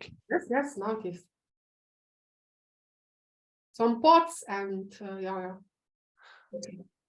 Now we can see it better. Okay, perfect. Oh, but I have some problems. I'm sorry. I will just stop sharing and try it one more time. Yes, when you start sharing, you have to then press left up picture. Okay, okay, start. Okay. Share screen.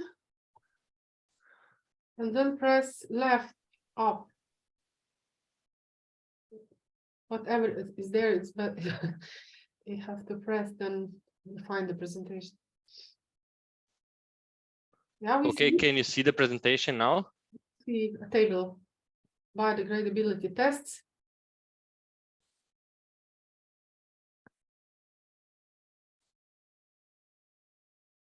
Something weird is happening to my computer. I'm sorry, but Now we see the second slide.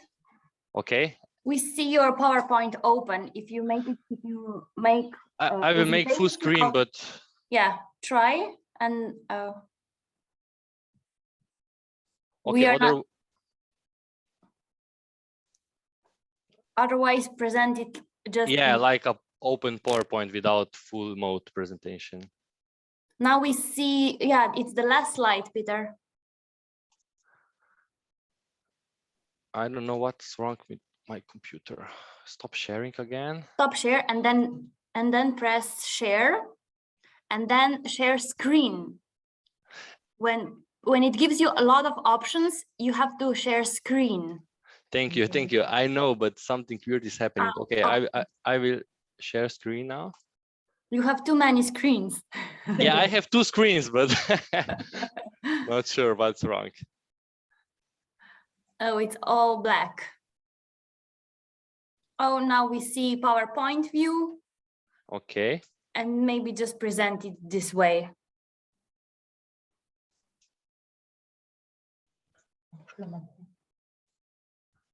I'm sorry, but it is black again. I think Peter try to repair this if you agree. Yeah. And continue with Miss Kristina Sukova from Tridas, Czech. That would be great. And that would be great. During this time, you take your time and try to fix it. Okay. And, thank you. Kristina, are you with us?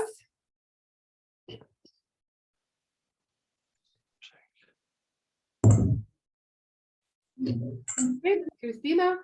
Hello, I'm Petra. Kristina just left to the toilet, so I'm sorry.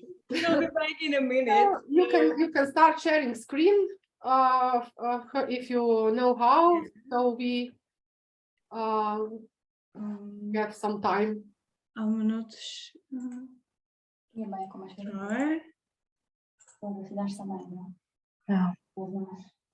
Yes, and try to make it full screen. Is it okay? Yeah, we see the first slide, but not the presentation. If you can put in full presentation mode. Yeah, maybe I will just leave it when Kristina will come back. I don't know. So we will not have black screen as okay. I'm sorry for the trouble. I will just restart the computer and come back in a few minutes. Okay, I'm sorry. Yeah, and continue with the presentation, and Peter, just take your time and how you need. So sorry. You will continue after Kristina. So Ms. Sukova, I told that you will talk about hop fiber transformation into molded fiber wine bottle packaging, replication of the process for the other packaging products, and the first steps on the market. So please, Kristina, to start presentation, just please put in full mode presentation if it goes. So hello everyone, I'm Kristina Sukova from Tridas company, and I have a presentation about fiber transformation into pulp molded wine bottle packaging, plans to replicate the process and other packaging product and step to the market. So we are Tridas company, one of the European leading producer of molded fiber packaging. And now we have 19 fully automated production lines. Since the year 2013, the production process is supervised by the quality control department in compliance with ISO standards, and FSC certifications. We have development, high-tech production technologies, as well as our vast warehouses guarantee we can provide our customers high quality and flexible services. Since the year 2010, all the production technologies used in Tridas have been designed and manufactured by Tridas company.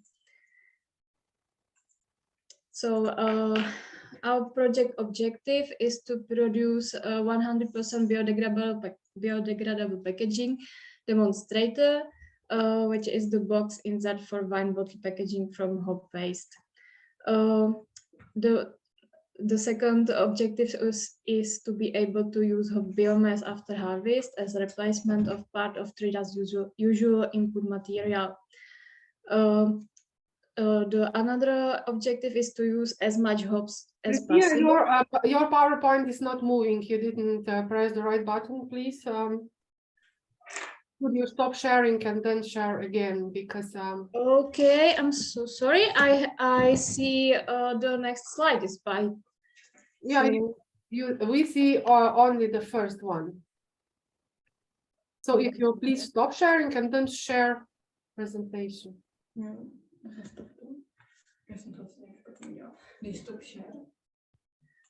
Okay, I can share again.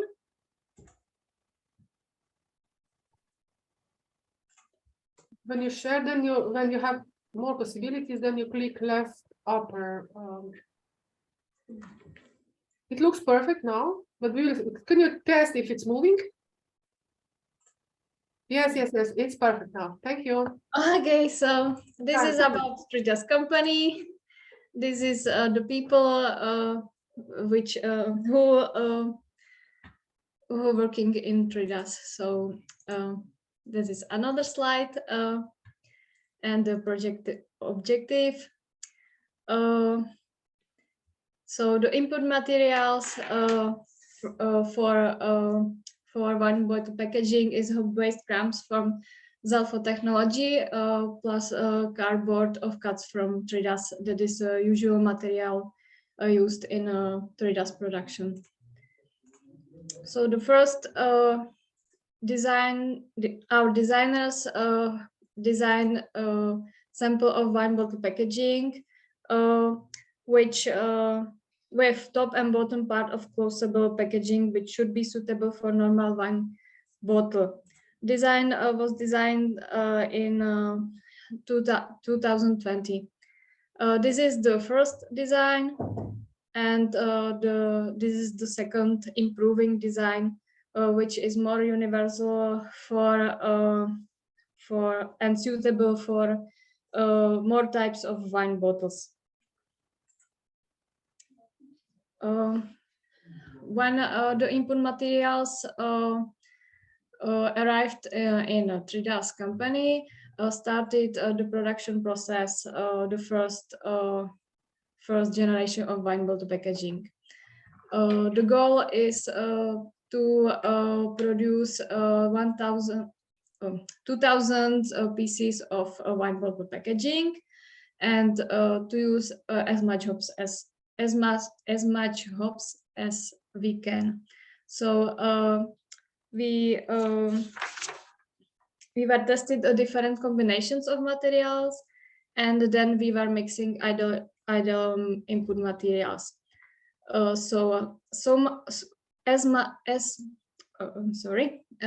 Higher hop waste percentage means a less stable product. We using 140 kilograms hop waste to produce 2,000 pieces of wine bottle packaging. 100% of waste in a production process means that the packaging was too squishy consistency, had too squishy consistency. Packaging didn't hold together and deform, and not required quality and protective properties. So we mixed 70% of waste and 40% cardboard. which had a better result. The packaging, but the packaging were torn and didn't hold the shape. So the ideal mixing, ideal combination of input materials is 50% hop waste and 50% cardboard, the most suitable combination. Worked perfectly, packaging held together, had perfect stability and fiber length, minimal spoilage during the production were product. So it is, as you can see, the picture with this mixing and this. Okay, sorry, this is from the ideal combination. This is about our production process based on pulp molding technology. The technology were used on the production process is conventional line, which step 1 is input material mixed with water in a hydropulper to a pulp, pumped through a 2-stage filtration process, and then stored in tanks. Step 2 is to pump on the pulp into the forming line. The pulp was sucked onto aluminum molds, shaped to the desired form, transferred for the drying belt. And the drying process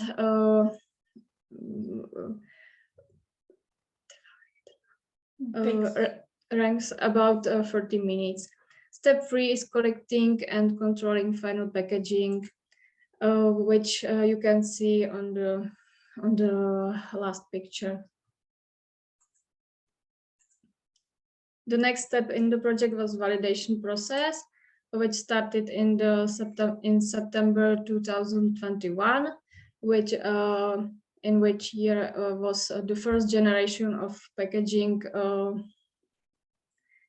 validated. In validation process, wine bottle packaging were subjected to regular use and were testing on their heat resistance, cushioning properties, mechanical properties, physical and climatic properties within the validation process. So was also subjected to 3A ISTA testing, which tested the protective effect of the packaging under transport loads in the supply chain. So in the pictures, you can see the box and 3A ISTA testing with the cardboard box. This test was successful because during ISTA testing, forces were caused only part corner damage on the box after the shock drop, unless significant defects on the packaging. So the trace officially validated as proper protection for wine bottle packaging. As you can see, the final product, wine bottle packaging. In 2022, we decided to improve design, which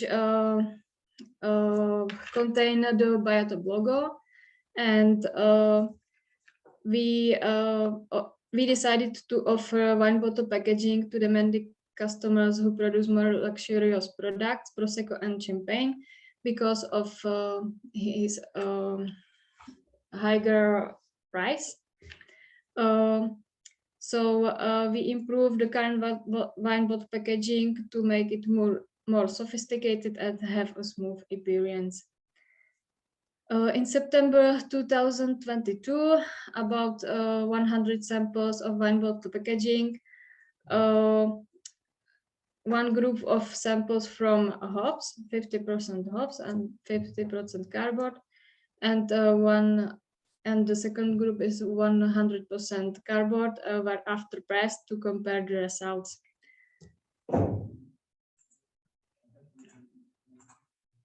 So this you can see the final products with BioTHOP logos. Now the biodegradability testing is still ongoing. we were testing. Sorry. The final biodegradability testing is providing Institute for Testing and Certifications with corporations of Tomáš Bata University in Zlín. So it's in compliance to standard CHES and packaging requirements for compostable and biodegradable packaging, which is the Czech version of the European standard norm. The biodegradability testing, the end of November, will be finished. And plans to replicate the process for other packaging products. Based on testing and the results with the using of hop-based in our production, we have found that this material is not too suitable for our production for the time being. So it will be not replicate the process for other products yet. Because of the production from 100% cardboard has proved to be particularly successful, cheaper and easier to recycle. Producing cost is higher than the cost of standard production. Final price of wine bottle packaging is too high, and we will can 50% recycled material cardboard must always be added to make the material work. Hops are not suitable and stable material for this production. Because of to need frequent cleaning on the entire production system and subsequent recycling is difficult because it is not 100% cardboard. So this is it. So you can see the final price, the final product from hop waste and from cardboard cost about €2.50 per one piece, and the final packaging from only cardboard cost about €1 in this time. So it's quite a lot different between these two products. Step to the market. The four step for traders to step to the market with wine bottle packaging. The first step is market research, potential new customers, identify potential new customers, which we identify wine market research. The next step is existing customers.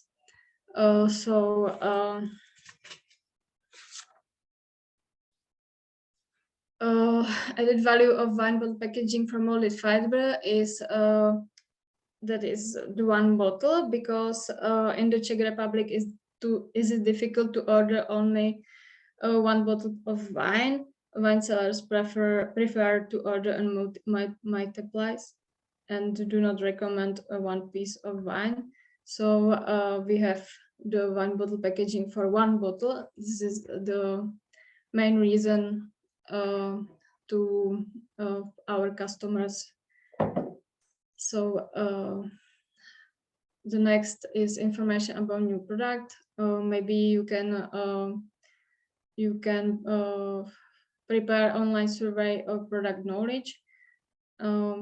The next is competition or competitive products. We will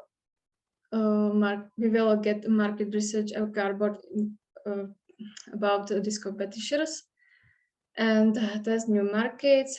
We will get customer feedback, for example, from a winery from Czech Republic, and so this is the second step to the market is geography, where we can offer the wine bottle packaging is the Czech Republic, especially South Moravian region, and maybe then step to the Europe market. Demographics. So we sell the product on B2B market, winemakers, wine sellers, wine stores, wine dealers, and then maybe we can offer too many regional beer breweries and packaging wholesalers. Primary reason to use wine bottle packaging is to protecting the bottle, and that is the unique packaging per one bottle, which I said in the next slides. Values of wine bottle packaging is that is 100% biodegradable and recycled and eco-friendly for eco-friendly thinking people.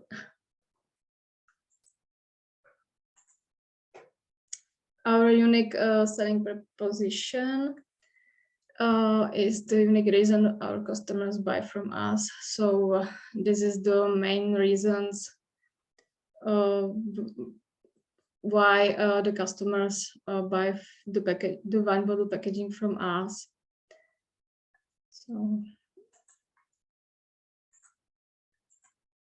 we have marketing opportunities. So we can offer the wine bottle packaging in a fair trade, fair. We were on the Fachpack, which is the huge packaging trade in Nuremberg.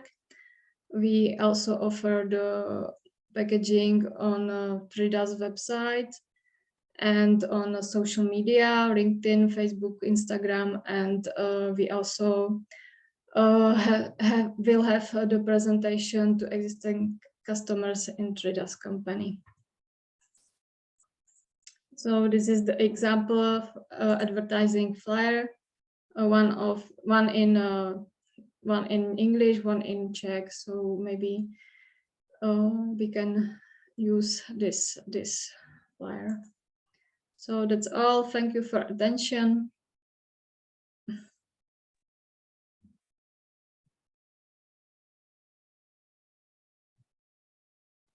Thank you, Christina. There's one question. Could you use this procedure for any other products, bulk molding products that would be maybe more successful than one bottle in price?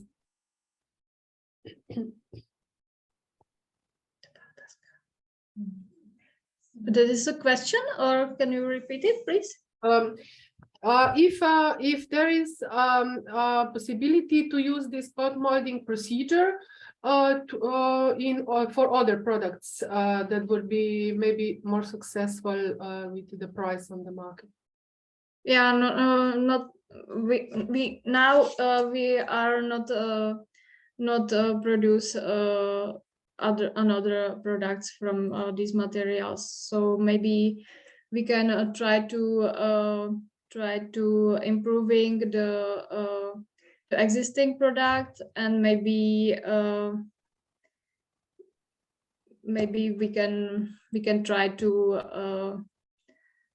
offer some customers, and maybe then we need some materials from hops. So okay, so I think you will have something to do in afterlife area.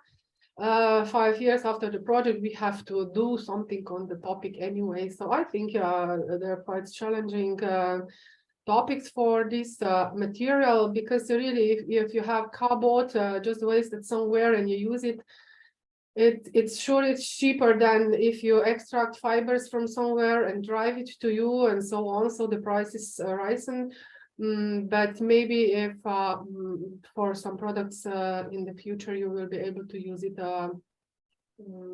with more successfully, or I hope there will be some market that you will find to that will absorb this kind of pulp molding packaging, since you put so much effort to find the right formula.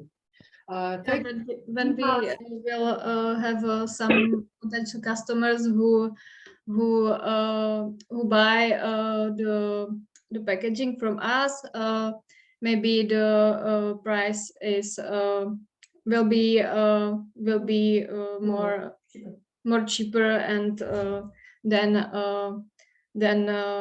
we will be possible to make with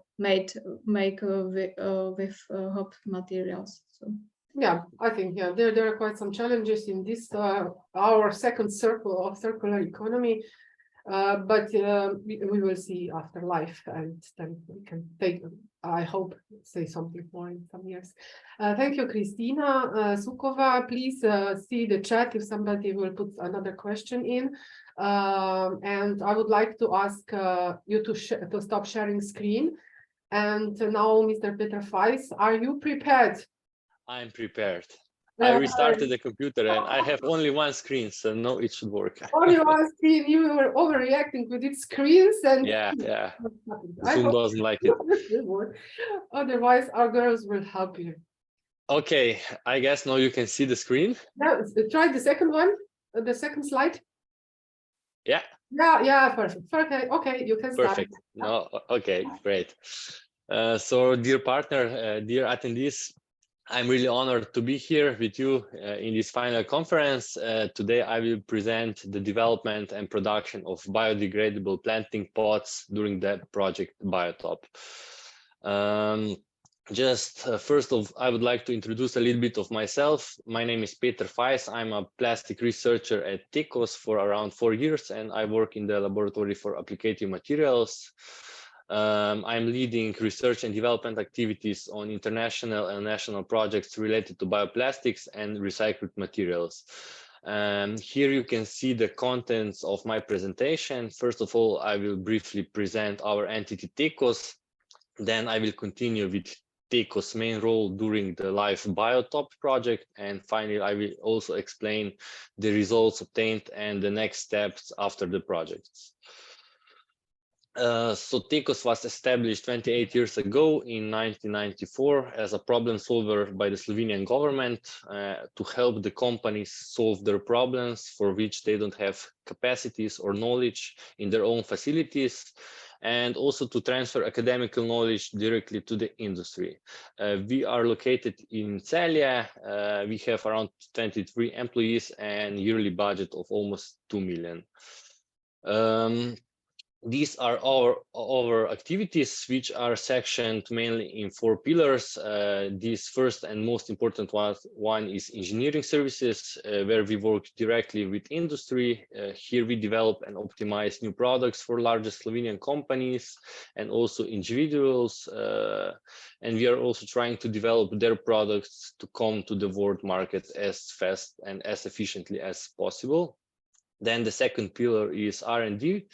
This main focus on our research institution is circular economy, recycling of plastic and reuse, bio-based and biodegradable plastics, and also implementation of Industry 4.0. Then the third one is specialized training for the companies, for the development engineers, shop workers, etc. We also provide official job qualification. However, the main idea of this pillar is to transfer the knowledge that we obtain from engineering services and also applied research to other companies as quickly and efficiently as possible. And then we have the latest one. This is Industrial Association. We are also cluster, one of the biggest in Slovenia. We get together also tool makers and tool users, represent their interest worldwide, and organize networking events between them, and represent also their interest both locally and internationally. These are our key competences, which were also needed to conduct the project. So we are experts in injection molding. We do a lot of simulations. This can be FEM analysis or injection molding analysis. We deal a lot with industrial sensorics, circular economy, prototyping, and small to medium batch injection molding, and also 3D scanning, reverse engineering, and GD&T measurements. Here you can see our technological equipment that we use for our R&D and engineering services. And this is short video about TECOS.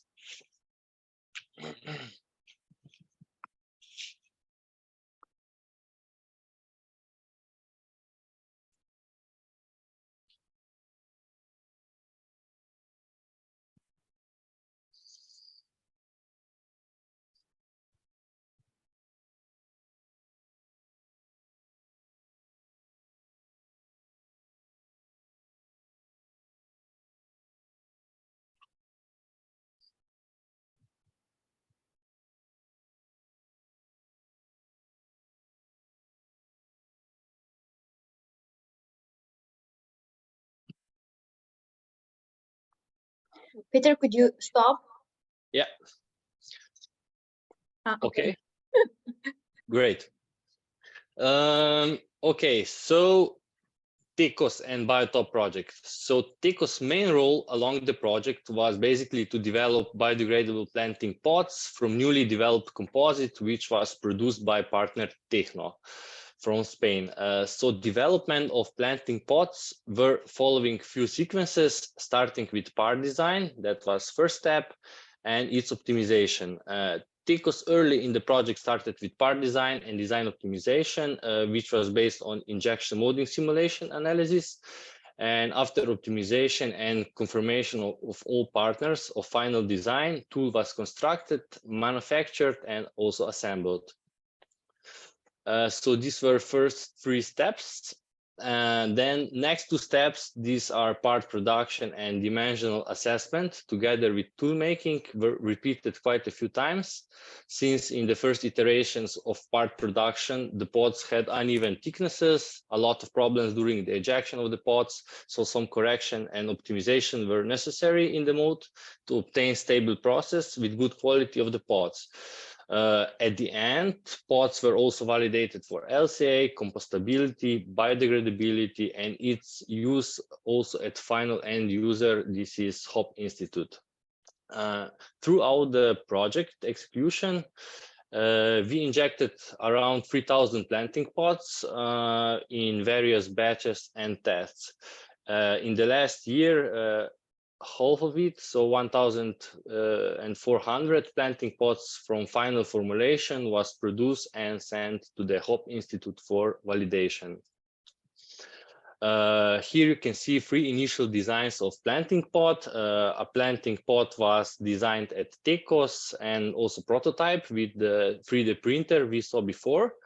It was constructed in close cooperation with HOP Institute to achieve their functional requirements. And the third design on the right picture was chosen as final, since all the requirements were achieved with it.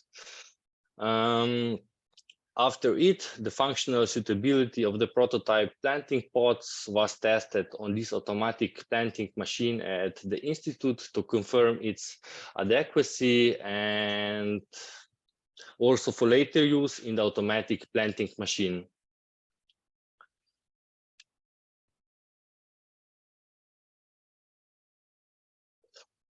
Okay, so then in the next step, with Autodesk Mold Flow Insight program was used to conduct a series of numerical experiments through which the influence of tested parameters were determined, and also later on used for comparison with experimental results. With simulation, we also optimized the thickness of the part, which was the most important output of these simulations. After design finalization, mold construction started. Mold consisted of 2 sites: injection site, which is fixed mounted on injection molding machine, and moving site, which is also ejection site of the mold. After mold finalization and assembly, the part prototype production started. Planting pots were validated by its functionality by HOP Institute, while its dimensional stability by 3D scanning, measurement, and GDT reports at TECOS. After several iterations of mode and design corrections and also optimization, the final design was confirmed to be injection molded in upscaled quantities. During the first trials and injection molding cycles, we faced the problem of the short shots with the most of the plants, which were caused by uneven thickness of the part. And to optimize injection cycle, also cooling of the part was optimized, flexibility of the pots with optimal material formulation was improved, and some additional features were added to the mold to optimize ejection of the pot and optimize the pot production. Here you can see, for example, that the flexibility of the pot is not okay, and also some ejections were missing at this stage, so the mold and the material formulation was improved.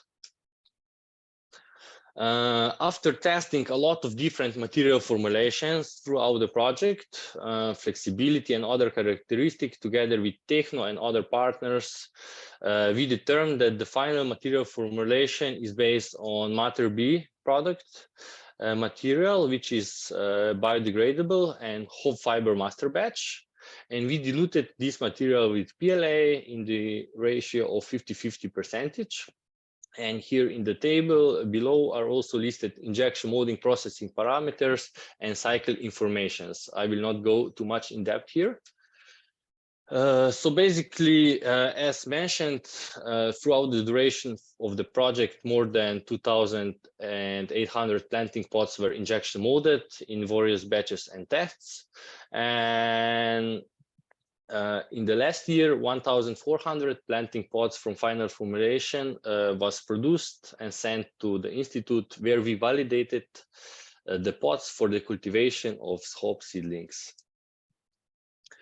Third tests were done on the automatic planting machine, where designs and assembling of pots was validated, which was presented in previous slides.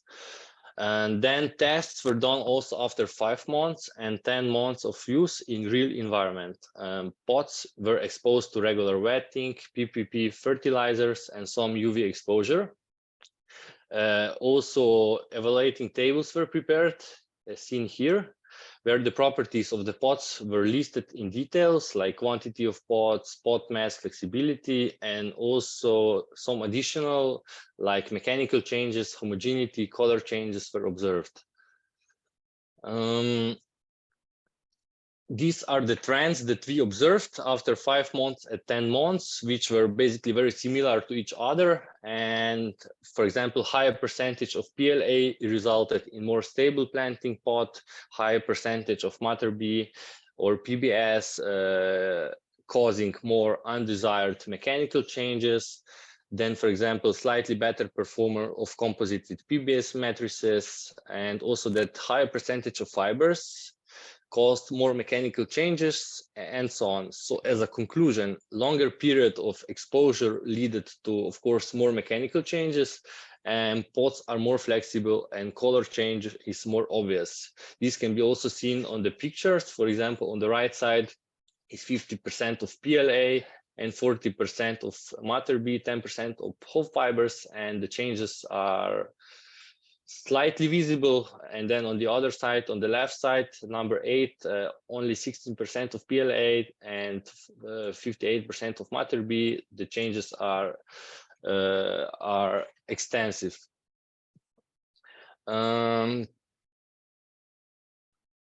So after 10 months of use, as the most optimal one, material formulation was determined one which was stable enough to withstand all the environmental pressures during the year, or let's say during the 10 months use, and still has quite a lot of pulp waste inside.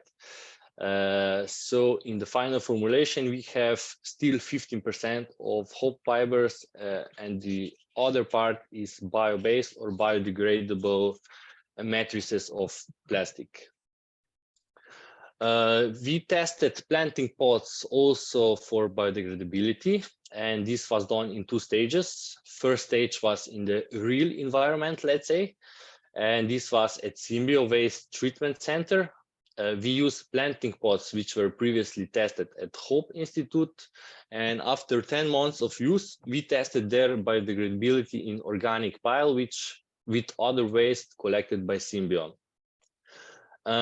Already after the first assessment, after 1 month, no remains of the pots were visible in the pile itself. After 2 months, we repeated the assessment to make sure that we didn't miss during the first evaluation any of the remainings of the pots, and confirmed basically the evaluation of the first assessment, since no remainings were visible. Also, to confirm our assessment of biodegradability in the first stage, we also done biodegradability tests by company Arca from Italy, which is certified company for the evaluation of material biodegradability. Tests were based on 3 pillars: characterization of material, disintegration of planting pots, and also substrate quality. Here you can see also checklist for the final assessment, which showed that final products and material itself is compliant with all the methods. And with this report, we confirmed also our first stage evaluation at Symbio, that planting pots are basically 100% biodegradable in industrial compost facility, which is great. Our afterlife plan activities will be also focused on commercialization. We made a market research, SWOT analysis, mix marketing analysis, price calculation of planting pot. We researched possible channels of sale and business plan. The interest of adopting biodegradable planting pots was shown already during the project duration by mostly on B2C basis. Currently, the planting pots would be most suitable for small production nurseries, for example, organic plants, herbals, urban gardening, where the target consumers are willing to pay a bit more if the product is, let's say, biodegradable or environmental friendly and so on. Because the planting pot cost is approximately 35 cents per pot. This is due to the higher raw material sources, and also because demo planting pot production, which is also planned to be upscaled after end of project. We are able currently to produce around 500,000 planting pots per year. But we are also in negotiations with plant producers, which could upscale the production of pots and also consequently lower the price of final pot. We are also preparing the website shop to sell the products worldwide, and are in contact with local shops to put our products basically on their shelves. That's all from my side. Thank you all for your attention. If you have any questions, feel free to ask. Thank you. Thank you, Peter. There is just one remark. They're asking you to put a link for Teko's video in chat, please. Okay, no problem. I will send. We just like people that get interested. That's a good point. Okay, I will send a link. You label it there. I think there are no other questions, so we can continue with the next presentation. Ms. Monika Osepluska from the Slovenian Institute of Hop Research and Brewing will tell us about reaching environmental goals within and after life BioTHOP. Please, Monika. Yeah, thank you.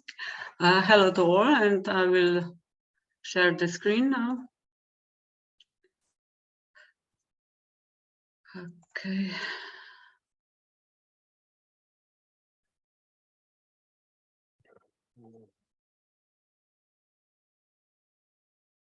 Are you see? We see. You see, okay. Just try for the next slide. So just we see. Yes, it's working. Yeah, okay, it's working. The LIFE program, which is with its objective of acting as a catalyst of changes in environmental policy development and implementation by providing solutions and best practices to achieve environmental and climate goals with innovative technologies, is the European Funding Program.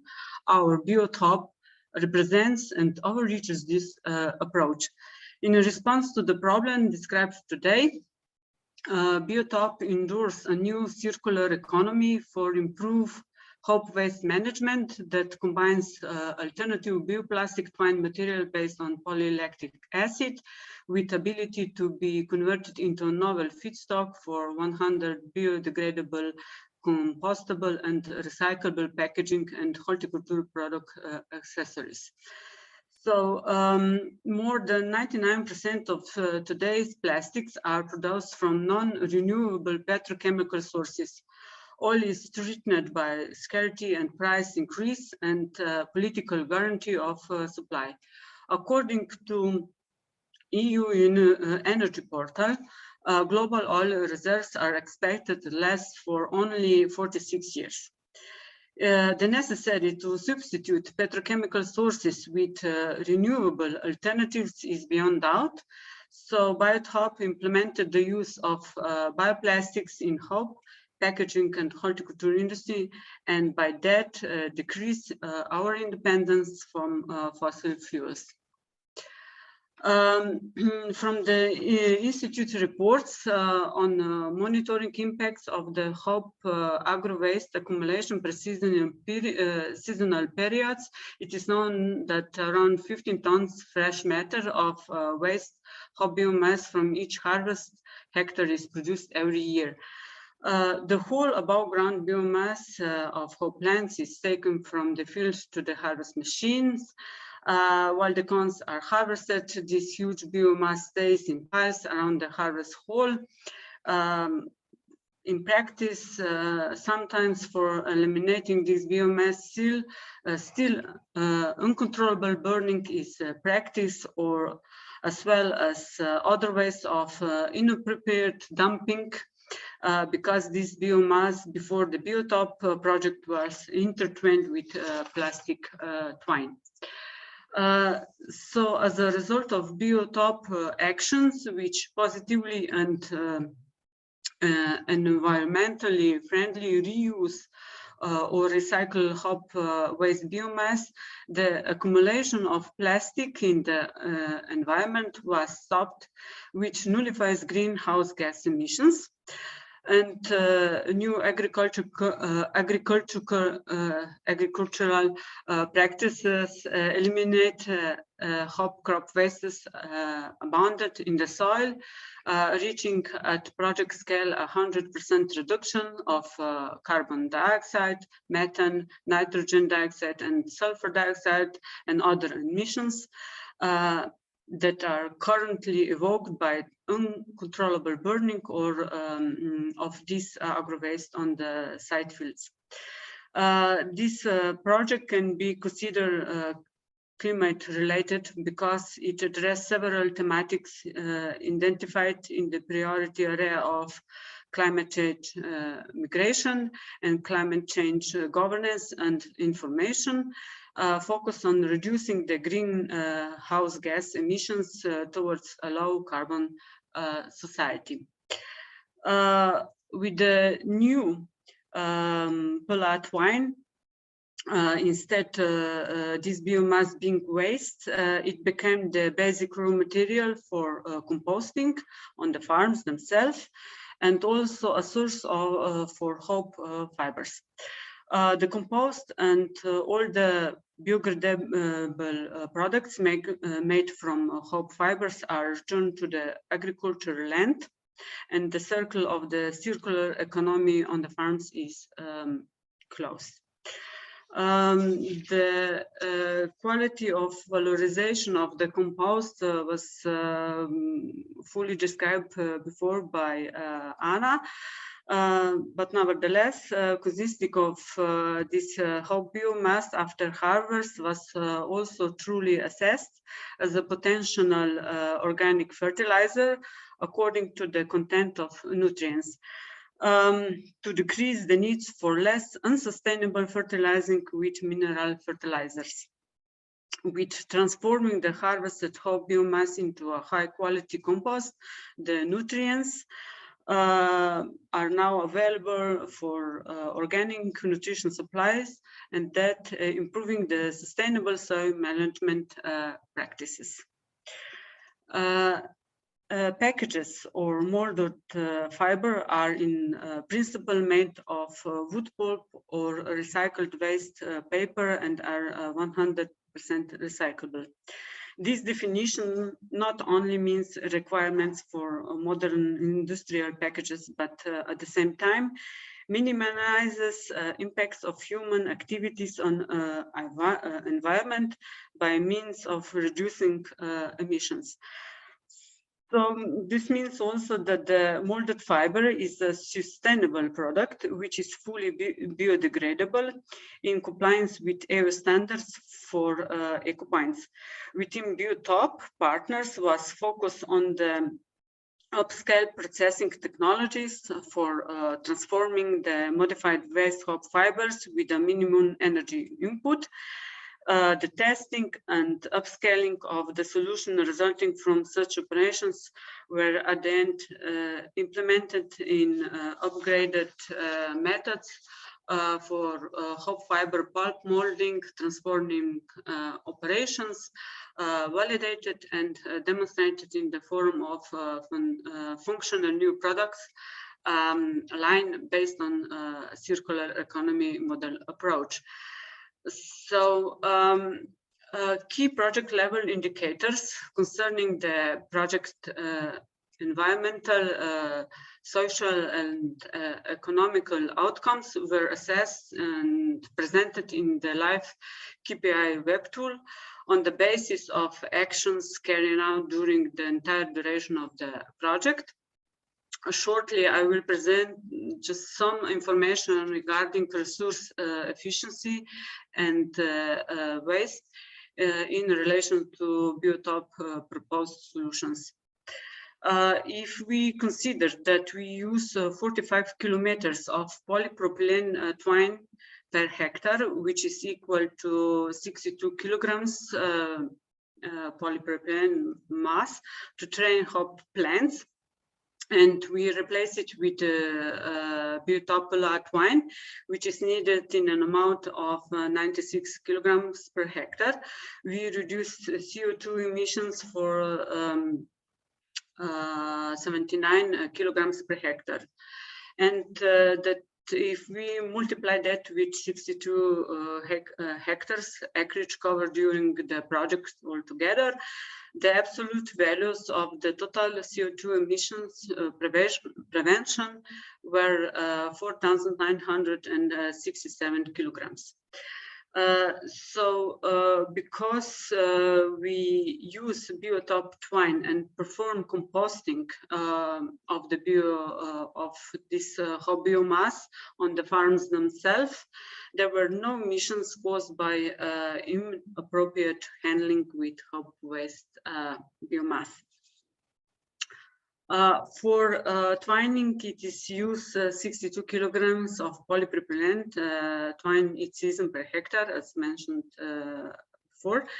Since the polypropylene twine was substituted with polar twine during the project, it was 3,875 kilograms less polypropylene waste entwined into the biomass. And we also managed to less polluted soil with 551 kilograms of polypropylene. That means the part of the twine that stays in the soil, because the twine needs to be fixed in the soil, that we can then twine the hop plant during growing. So that means for every 1 ton of mixed plastic waste that is taken from the landfill and reused in another transforming cycles, reports estimates that 23 cubic meters of landfill space can be saved. In addition, BioTHOP concept will reach international markets with improved products. such as additivated plastic parts and biofilms, enabling mechanisms and innovative solutions to be scaled up and replicated in industrial processes, and production methods close to the production of raw material, facilitating the transitions to a future low carbon industry. Hop growers are interested in using biodegradable twines, as mentioned on the start of this our program by Mr. Janez Oset, because they have big problems with polypropylene twines nowadays.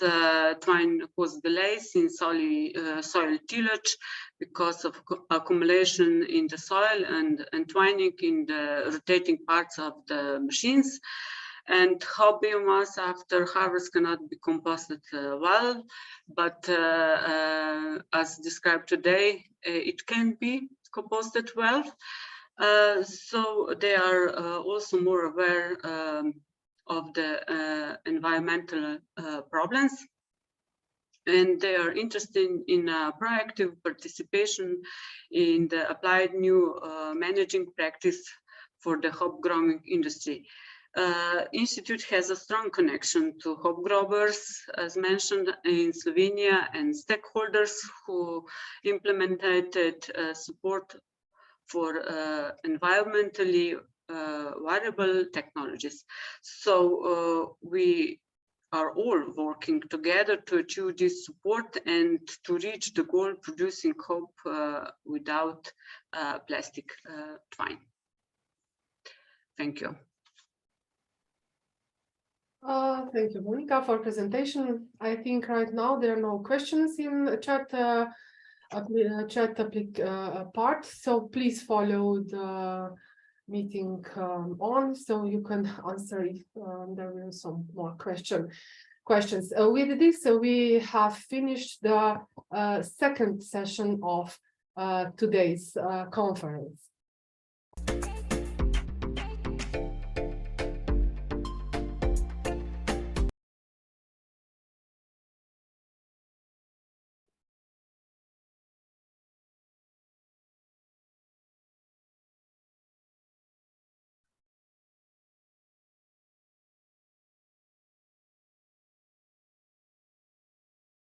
Hello, everybody. I hope you all have a nice refreshment during this coffee break. Now we will continue with the the last session of the final live project BioTHOP conference.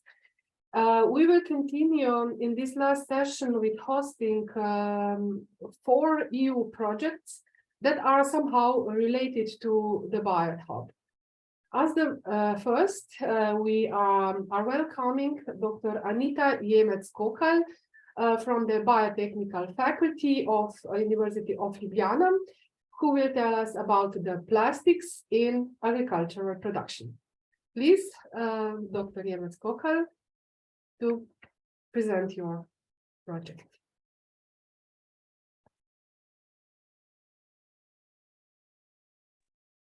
Hi, can you hear me?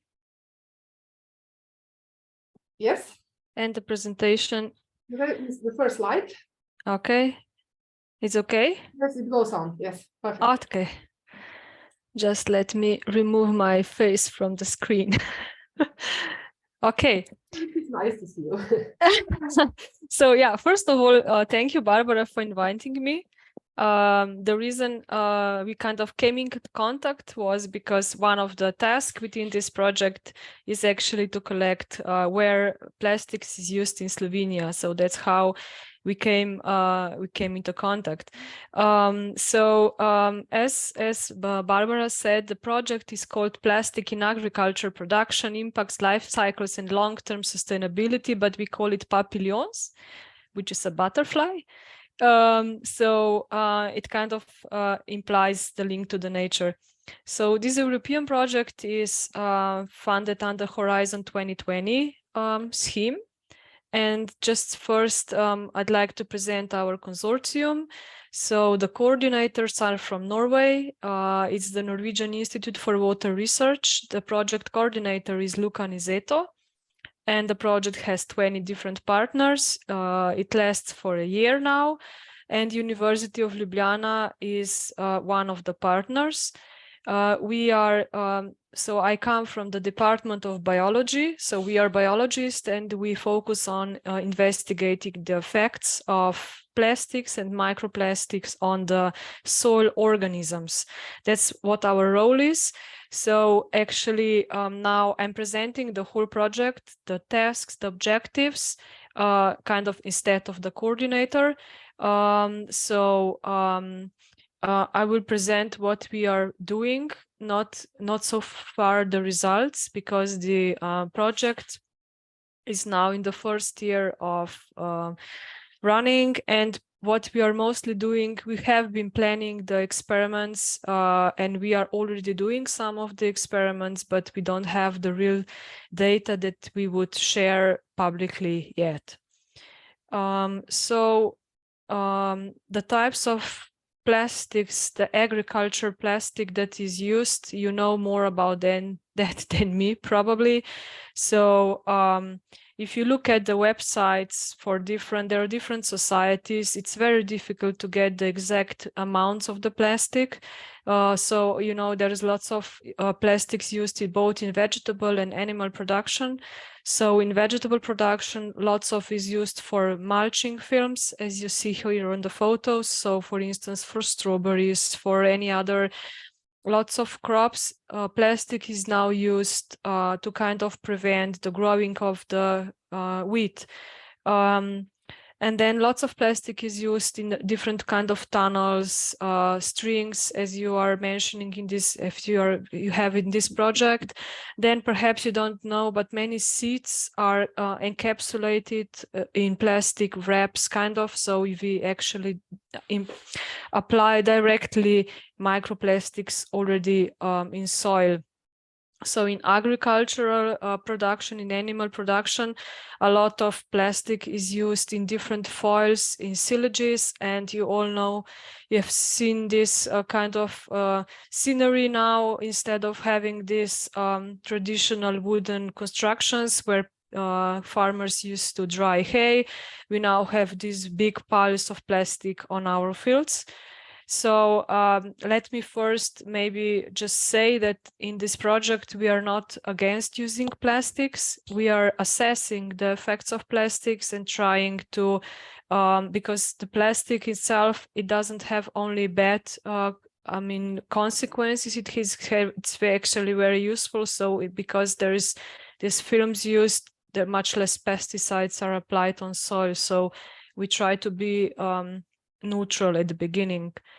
If you maybe just see the countries, how much of the plastic is used, you can see that, of course, there are big differences between those that are really agricultural countries like Spain, Italy, France, and Slovenia is luckily here among those that use much less plastics per year. So what's actually the problem with the plastic? It's not the plastic itself, it's how we deal with the plastic. So the mismanagement of plastic is actually the problem, as has been mentioned today. So most of the plastic is either left in soil and then plugged with machines inside the soil, so it stays there, or burned. So the problem that appeared is that because it was not, we didn't realize that these small plastic particles actually stay inside the soil. So soil is now actually seen as the environment with most polluted in terms of the microplastics, because it's also a source then for fresh water, and of course fresh water goes into the sea. Currently, we are doing some samplings in the project, but if you want to have a look at what kind of plastic actually is in soil and how much, there is a report available publicly. So this project IMPAS was also coordinated by Luca Nizeto, who is a Papillon coordinator. And in a way, this project was kind of a pre-project for the Papillon. So we kind of, this was our starting point, I would say. So what are the knowledge gaps that we worry about actually in Papillon? So we start from, we are addressing very different questions. First are the sources of agricultural plastic to environment. So we try to find out where, what kind of plastic is used, how is it managed, what are the properties of the plastic. Then we investigate the fate in the environment. So when it comes to soil, does it degrade? Does it transport in the water? Does it goes to lower layers of the soil? And then the final questions that we answer is the effects. So does this microplastic have an effect on properties of the soil? The microbes, the small organisms, the plants, and finally we come back and try to evaluate whether it impacts the productivity in agriculture and also if it has any socioeconomic effects. So these are all of the questions that we kind of deal.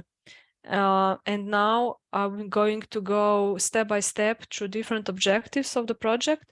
So the first objective always in each of the projects that we have is finding the right materials to test. So one important task in this project is also analytics. So it's not so easy to determine plastics in the soil. Therefore, different methods first needs to be developed to do that, and of course reference materials. So there's a whole work package working only on reference materials and analytics. The second objective is we want to know where in Europe which kind of plastics in agriculture is used, to kind of find those regions and those types of plastics that are kind of most problematic, or let's say those that are most, there's a high variability of them entering the environment. And that is where I asked Barbara for help to provide some data for Slovenia, specifically how much of the twines are used. So I would say we don't have the data yet, but so we are compiling them, but I think the picture will be pretty much similar as those that I showed on the table. So the ratios between different countries is very different. So the idea here is to provide some kind of plastic atlas across the Europe to identify the regions with most plastic input into the soil. The objective that we are already has started is the spatial survey on the microplastics in soil. We have across more than 100 fields across Europe. So we are sampling the soil and then we are collecting soil samples, analyzing the microplastics and also biodiversity. This is like the small invertebrates, the organisms in the soil like earthworms and insects and so on. And we are also checking the diversity of microbes. And we want to link, to make a link whether there is, when there is more plastics, maybe there are different properties than there if there is no plastics. That's one objective. And then I mentioned that we are testing the effects on the organisms and we have different setups here. So first, from a very nice, the most simple system is the single species testing, where we have a single organism.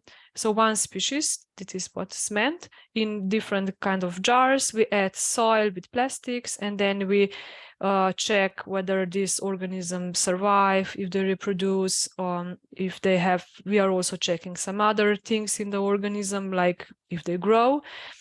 And we have different soil invertebrates that are very important, like ants, earthworms, insects, crustaceans, woodlice, and these are beetles. We're also testing the effects on plants, both in water and in soil. So this is the first screening because it's the most easy test to do. And this is the test that we are doing at our university. And then, of course, in the nature, it's not only one organism, it's a mixture of organisms. So that's why we go further on the next level, testing the mesocosms. And we have two types of mesocosms. One is the climax, which is this one. We have so there's a few species inside, and then we can control the environment. And the second, this is still done in the laboratory. The second mesocosm experiment, it's actually outside, but still it's controlled. So this is the next level then.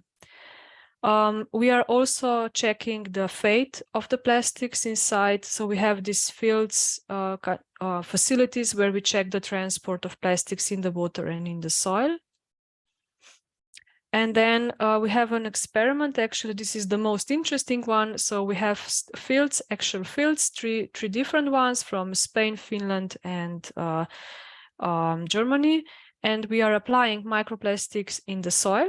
So first we are sampling the soil without the microplastics, then we are mixing the plastics in the soil, then we are seeding barley, harvesting, and then we are checking whether these plants were affected and the properties of the soil and the organisms after the microplastics application. So this is the most interesting part, but also the most difficult to do.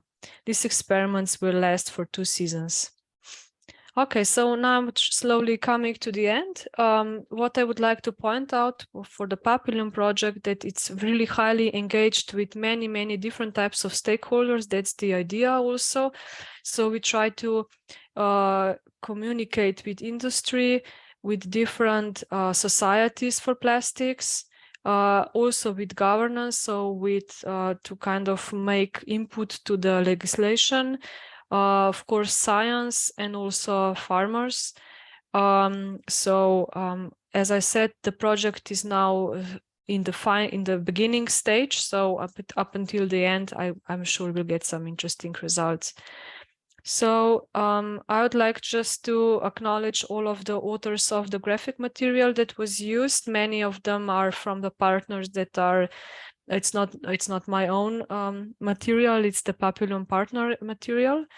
Again, thank you for inviting me. It's a very interesting conference for me. It's a very different one. So coming from the science, it's always nice to hear some application, because that's what we usually miss in our work. And thank you for the attention.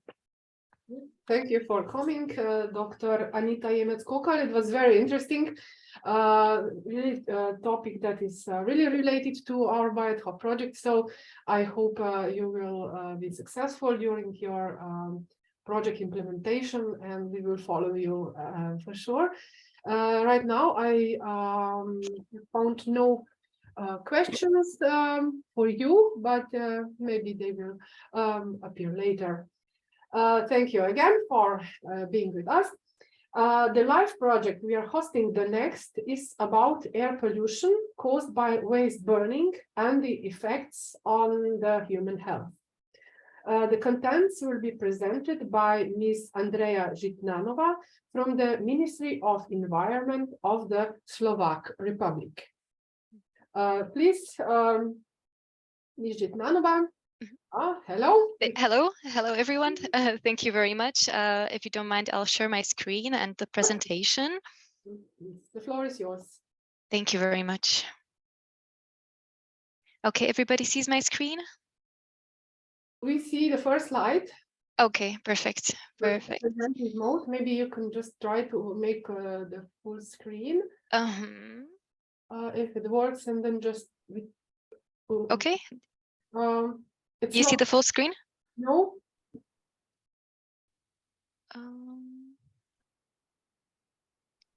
Let's try again.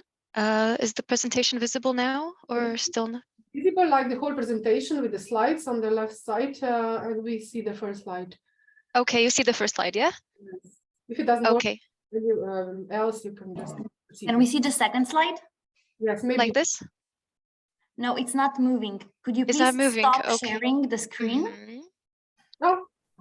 And now the start share screen.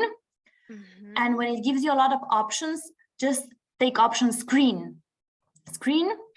Okay. And share. Okay. And try again. That was probably why it didn't work. Thank you. Now. So if I try it now, it's working. Is it working? Perfect. Yes, So thank you very much. Okay, so thank you for the introduction and also for the invitation. My topic will be now about air pollution caused by waste burning and the effects on human health. Our project is called Popular, and it's focused on the air quality in Slovakia, but these things are related also like in Europe. So I'll just give you a short introduction into air quality first. So air quality is measured through the air quality index, which takes into consideration several values. For example, the particulate matters, those are like these small dust particles that you can't really see with your bare eye. As you can see on the graphic next to the human hair, there are these little small dots moving around, and those are the dust particles. If you breathe them in, it really depends what size they are, because if you have the particulate matter of 10 micrometers, they usually get filtered through your lungs or you cough them out. So they don't really influence you as much. But then if you breathe in the 2.5 micrometer particulate matters, they get into your blood system through the lungs, and they can cause various diseases, cause maybe stroke or asthma, and even can trigger cancer. So, and they are usually emitted through heating and imperfect burning. So once you have like this heating device where you put wood inside and it doesn't really burn that well, usually a lot of these dust particles are emitted. Then we have nitrogen dioxide, which is usually created through agriculture activity or transport. Then also the sulfur dioxide is usually created through industry activities. We have ground level ozone, and here I would like to maybe point out that not every ozone is bad, because we have generally speaking, two types that is in the atmosphere, and it creates this protective shell around our Earth that prevents harmful ultraviolet rays from the sun to come to us. And then we have the ground level ozone, which is like a byproduct. So if there is a lot of transport going on and a lot of nitrogen dioxide or oxides are created and it reacts with the sunlight, then this ground level ozone is created, and it can be also harmful for our health. And then the last thing that is monitored by the air quality index is the carbon monoxide. And that is also a dangerous gas because you can't really smell it, you can't see it because it's transparent and invisible, but it binds itself to your blood cells, and it prevents oxygen to bind itself to your blood cells. So this causes then breathing issues. You can suffocate when you breathe this in, and it can cause also stroke. So these are harmful particles that influence our air quality. The air quality also depends a lot on the geographical location, which means that if you are situated in a basin surrounded by mountains, which is normally very beautiful, but unfortunately not very good for the air quality because the ventilation is not as good as on flatland. Usually the traffic emissions or from households stay inside that basin and people breathe it in very concentrated. So, for example, in Ljubljana Basin, this can be an issue, or the Zasavie or Celje Basin has sometimes issues with this. This is a graphic from Slovakia, just as an illustration for the particulate matter, so the small dust particles that are emitted from households compared to all the other industries. So as you can see, there is a quite big difference, and the households are far ahead of all of the others. Usually it's also like this in other countries. So now I would like to come to the topic where we talk about waste burning and focus especially on plastic and biodegradable waste, because BioTHOP is focused mainly on this. And here we have an overview of what kind of chemicals can be emitted into the air while burning plastic. So this is generally speaking, so it really depends on what kind of plastic you burn, but you can emit heavy metals, for example, that contaminate the soil and can cause cancer and defects in newborns. Then once you have monomers of plastic, for example, the polypropylene, as I understood that this is probably the plastic that is the building material of the twines that farmers usually use. And for this reason, it's good to know that it really influences like the nervous system and blood circulation once it's burned and you breathe it in. Then you have the chlorine compounds, like for example, dioxins, that influence you in short term by causing skin irritation and darkening of skin or liver malfunction. And in long-term exposure, it can really cause disorders in your immune system, your nervous system, and also maybe lead to cancer. Then we come to the phthalates, and they are desirable in plastics because they give them the good characteristics that we like about plastics, because they're mendable and transparent and durable.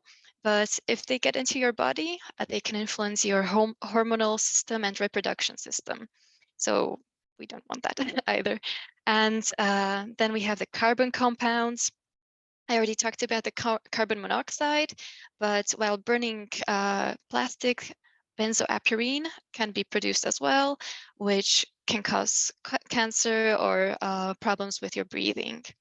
This is also a factor that is caused while smoking cigarettes, so smokers, be careful with this benzoapyrene. Now, the thing that happens while you burn biological waste is that biological waste has a lot of vapor in it, so it's very, very difficult to reach this perfect burning where you don't emit too many chemicals and dust particles that would harm your health and pollute the air. But unfortunately, biological waste has a lot of vapor in it, and for this reason, they smoke a lot, and it's like this really suffocating smoke once you breathe in. Also, this carbon monoxide is produced there, a lot of dust particles, hydrocarbons like this benzoapyrene, and nitrogen oxides, and they are very harmful for your health. So I would strongly encourage everyone to use the new biodegradable twine instead of those plastic ones, because then you can compost this biological waste instead of burning it. And here I would like to just share with you an overview of those pollutants that cause air pollution.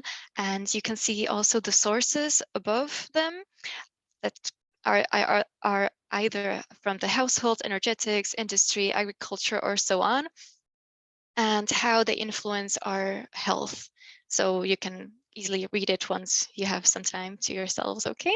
So I would like to also share some sources and more information if you're interested in the topic. I list out here also some interesting ones for Slovenia, and I would like to thank you for your attention. And in case you have any questions, feel free to ask. Thank you, Ms. Ritnanova. It was very inspiring. There are no questions, I think, but we all think that it was very good presentation. Thank you. And also related to our project. So thank you to be able to participate. And we hope we will be able to collaborate in the future on some other topics thank you. So the next one is Miss Ariadna Sanz from Medio Ambiente in Spain.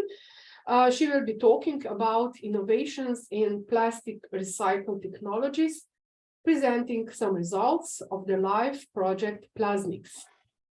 Please, Ms. Sanz, the floor is yours. Thank you, Barbara, for your presentation. I'm going to start sharing my screen. Yes.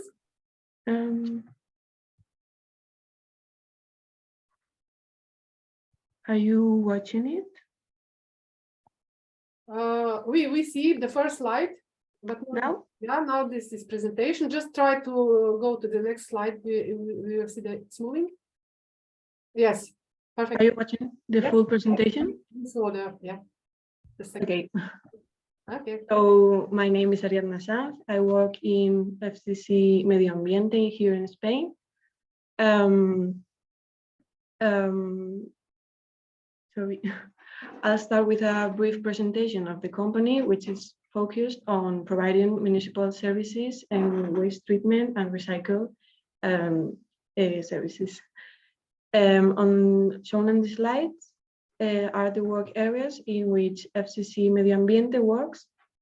And the company started its services in 1911 in Barcelona, and then went to Zaragoza and Madrid, and has been growing ever since. And nowadays, FCC Medio Ambiente provides municipal services in Spain and some European and American countries through FCC Medio Ambiente here, FCC Ámbito, FCC Environment in the UK, FCC Central and Eastern Europe, and in the USA through FCC Environmental Services. And in the waste treatment department, we have a research and development division which works on different projects regarding circular economy in waste treatment. First of all, we have these 4 projects shown here, which are both the 4 of them related to the production of biofuels directly from waste or the biogas from the landfills. The 2 ones on the upper side, the live infusion and live landfill biofuel, are both parts of the LIFE program, and Eclosion and Resigas are 2 Spanish projects. These 3 projects shown here are the 3 of them related to circular economy in plastic waste, and all of them aim to study the recovery of different types of plastics to avoid its landfilling. I'll get back to this project details because that is what the presentation is about. And the last 3 projects in which we are currently working on are related to the production of biomaterials or byproducts using waste as the raw material. And now on this section, I'll focus on the different equipment, processes, and the 3 projects I've mentioned before, all about regarding circular economy in plastic waste. Okay, so first of all, I want to show you this Ecocentral in Granada in Spain, in the south of Spain, which is a mechanical biological treatment plant, which is designed to treat mixed waste, usually from household waste and also commercial and industrial waste. This plant combines mechanical technologies with biological treatments, such as composting or anaerobic dissection. And in this plant, we have 2 of the LIFE projects regarding circular economy in plastic waste, LIFE Blacksmith and LIFE for Film. Before any process of valorization, we need to separate the plastic from the municipal solid waste. And for that, in this Ecocentral in Granada, we have a packaging recovery line, which starts with a ferrous separation, and it's followed by a chain of 5 optical separators that separate the different type of plastic. And by the end, we'll have sorted the plastic from the organic fraction. And to have an appropriate separation, we need a specialized equipment.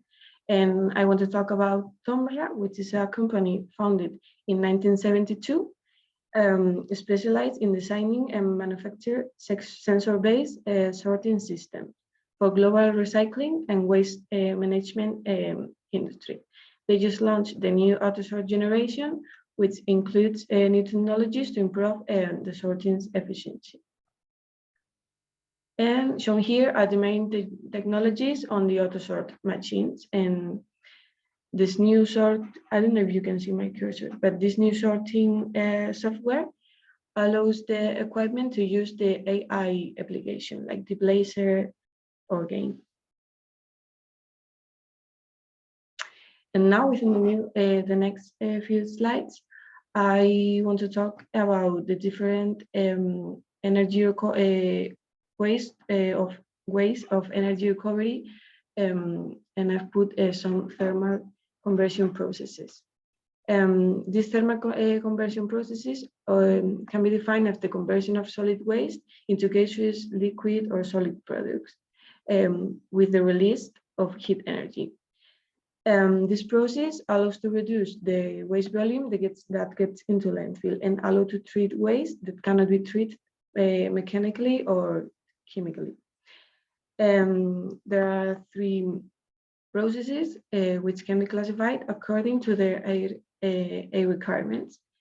First, we have incineration that works with a stoichiometric or with excess air. Then gasification that works under stoichiometric or stoichiometric air, and pyrolysis that needs no air. Well, the first of them is incineration, which is the thermal process of solid waste by chemical oxidation with a stoichiometric of excess amount of air. The main product for these processes are heat combustion gases, composed basically of nitrogen, carbon dioxide, sulfur dioxide, waste, and ashes. If the temperatures are below 790, emissions of other compounds may occur. So the optimal temperature usually is around 850 degrees. And this incineration process occurs in an oxygen-rich environment. So the reaction given are combustion ones. But even this process has a high capital cost and high public disapproval. Sorry, this is a schematic photo of the process. Now we have the gasification, which is a partial oxidation process. And after the process, the waste are converted into a syngas, which can be used to produce electricity, methane, hydrogen, methanol, or synthetic diesel and chemical products. And the temperature range usually goes from 700 to 1,600 degrees. And this process has more public acceptance than the incineration. And lastly, we have pyrolysis, which is the thermal processing of waste in the complete absence of oxygen. So there are no combustion reactions. Instead, the reactions that take place are decomposition reactions, where compounds with low volatility are converted into other with a higher volatility. In this process, the temperature range usually goes from 450 to 950 degrees. And unlike incineration and gasification, pyrolysis is an endothermic process, so needs an external air source to start its reaction. Resulting from pyrolysis, we have a gas stream, a liquid fraction, and a solid fraction. And sorry. And this process is being used to treat plastic waste to convert it to green fuels, contributing this way to the circular economy. And to conclude, I want to talk about the three projects that we have. We are currently working on here in FCC about circular economy in plastic waste. This first one is Life Plasmics, which is located on the Concentral Granada, which I've talked about before. And its main purpose is to demonstrate how to recover and recycle plastic mix waste contained in municipal solid waste. So these projects want to valorize polypropylene and polystyrene into high quality recycled pellets to be used in new products, like food packaging. And On this slide, I've put a brief video of about the separation and classification stage in the project. I've taken the sound out because it's in Spanish, but I've got subtitles. I don't know if it's going.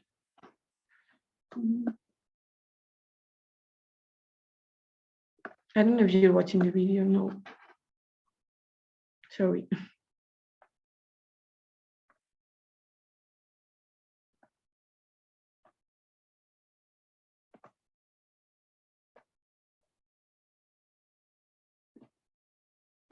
I don't know why it doesn't play. Sorry, I don't know. I will ask you later. Maybe you can put link. Yes, I was about to say that. So if somebody wants to see it. Yes, I'll send it to you. Sorry. Yes.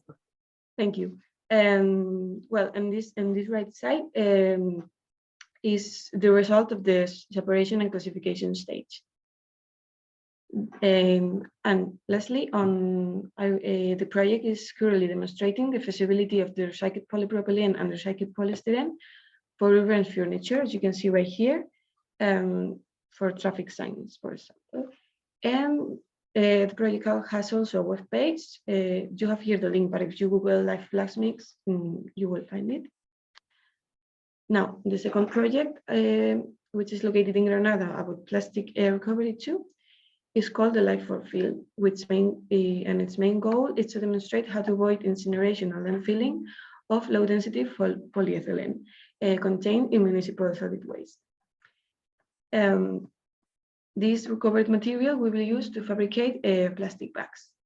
And in the folder as I've put here, you can see the 4 stages of the project.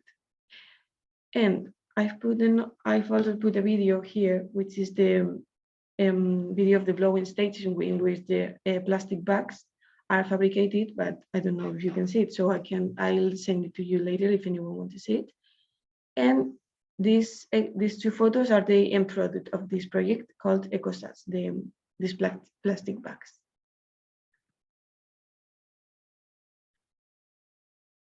Okay, in the last place we have Balomas, which is a Spanish project that is being developed in Valladolid in Spain.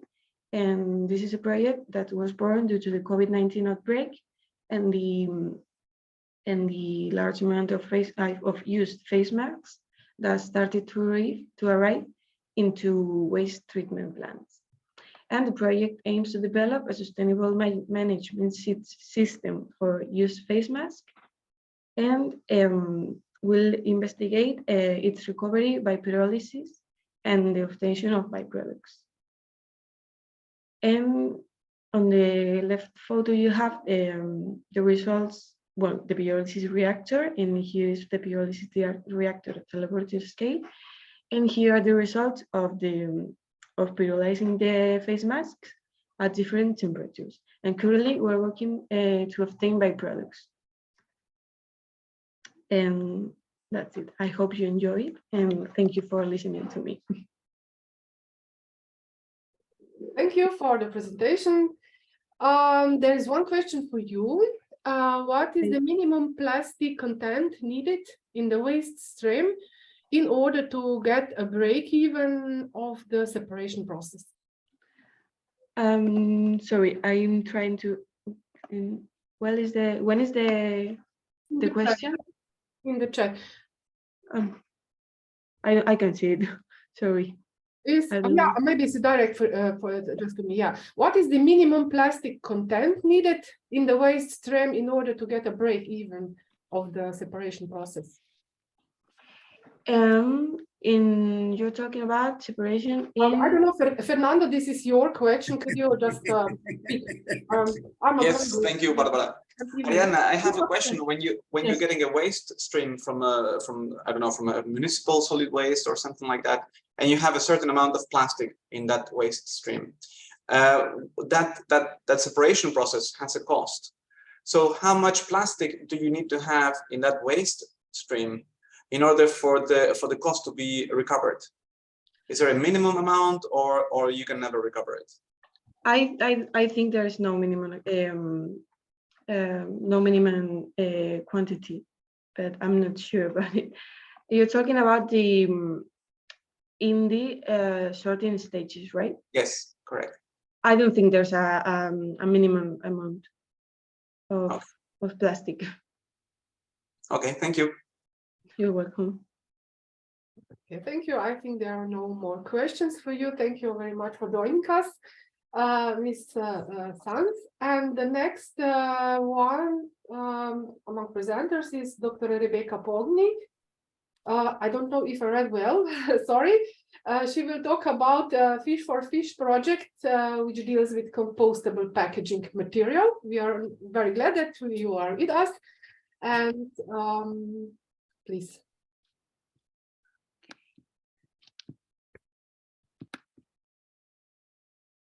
Do you see my screen? Yes, the first slide. Okay. Okay. Good afternoon, everybody. And first of all, I would like to thank the organizer to have invited me to show the results of our European project, Fish for Fish. And in this project, we used fish wastes to obtain an active packaging material. And my name is Rebecca Pogni, and I am a professor of physical chemistry at the University of Siena, and I am the coordinator of this project. The project is an Italy-Spain project, and the partnership is composed by 2 universities, 2 research centers, 1 business association, and 1 enterprise. The enterprise is Techno Packaging, which is the link between our project and the BioTHOP project. The project was funded under the European Maritime and Fisheries Fund, and was a 3-year project, and this project has been ended at the end of October, and the project was funded under the Blue Lab concept, which works at the interface between research and commercial exploitation. One of the goals of the project was also to activate fellowships for young researchers, and we activated 5 fellowships during the whole life of the project. So, going on the project, so we the project deal with the crustacean wastes. We have to take into account that we have a great amount of these wastes, as in crustaceans only 35–40% is the edible part, while the remaining part is wastes. And the aim of the project was to obtain a packaging material home compostable to replace fossil-based plastic. Concerning the composition of the fish wastes, we with the fractionation of this waste material, we can obtain important compounds with great market values. In fact, we can find calcium carbonate be used in the pharmaceutical sectors without heavy metal impurities, like we can find from quarries sources, proteins which can be utilized for animal feeds, also for aquaculture. Chitin is the main component, and chitin is a biopolymer rich in nature, because we can find chitin not only in the exoskeleton of crustacean, but also in insects and in fungi, and is an interesting biopolymer because it is rich in nitrogen. And then there is also the astaxanthin. Astaxanthin is a pigment with antioxidant properties. So in our project, we have used chitin, and after extraction of the chitin, we have obtained its soluble form named chitosan. Chitosan we can find chitosan on the market because it has interesting properties, as it can be used with the anti-inflammatory, antimicrobial properties. And in the project, we have used the chitosan with the different acetylation degree and molecular weights. In fact, chito-oligosaccharides, which represent the low molecular weight form of chitosan, have increased antimicrobial properties. So this is the reason why we will speak on active packaging material, because our packaging material has antimicrobial properties. So the goal of the project was to obtain an active packaging biocomposite to reduce microbial spoilage in order to enhance fish shelf life. We have used this for the packaging of fish, but it is clear that we can extend the use of this packaging material for other perishable food. Then was to obtain high performance packaging with mechanical, thermal, and barrier properties. But another important thing is that at the end of life, this biocomposite is home compostable, and we can obtain a compost with a high good quality compost, which can be used as a fertilizer and as a microbial preservative for plants. So in this slide, I will present you the project in a few words. So we start from fish wastes. From fish waste, we obtain the chitin and chito-oligosaccharides.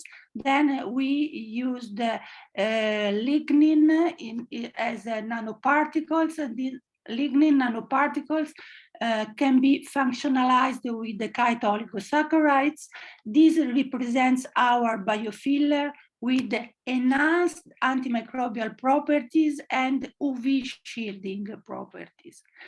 Then we have obtained the biocomposite, and as I mentioned to you before, this packaging material at the end of his life is biodegradable and home compostable. All the process has been assisted by a life cycle sustainable assessment approach, as we have considered the 3 pillars of sustainability, not only the environmental, but also the economic aspect and the social aspect.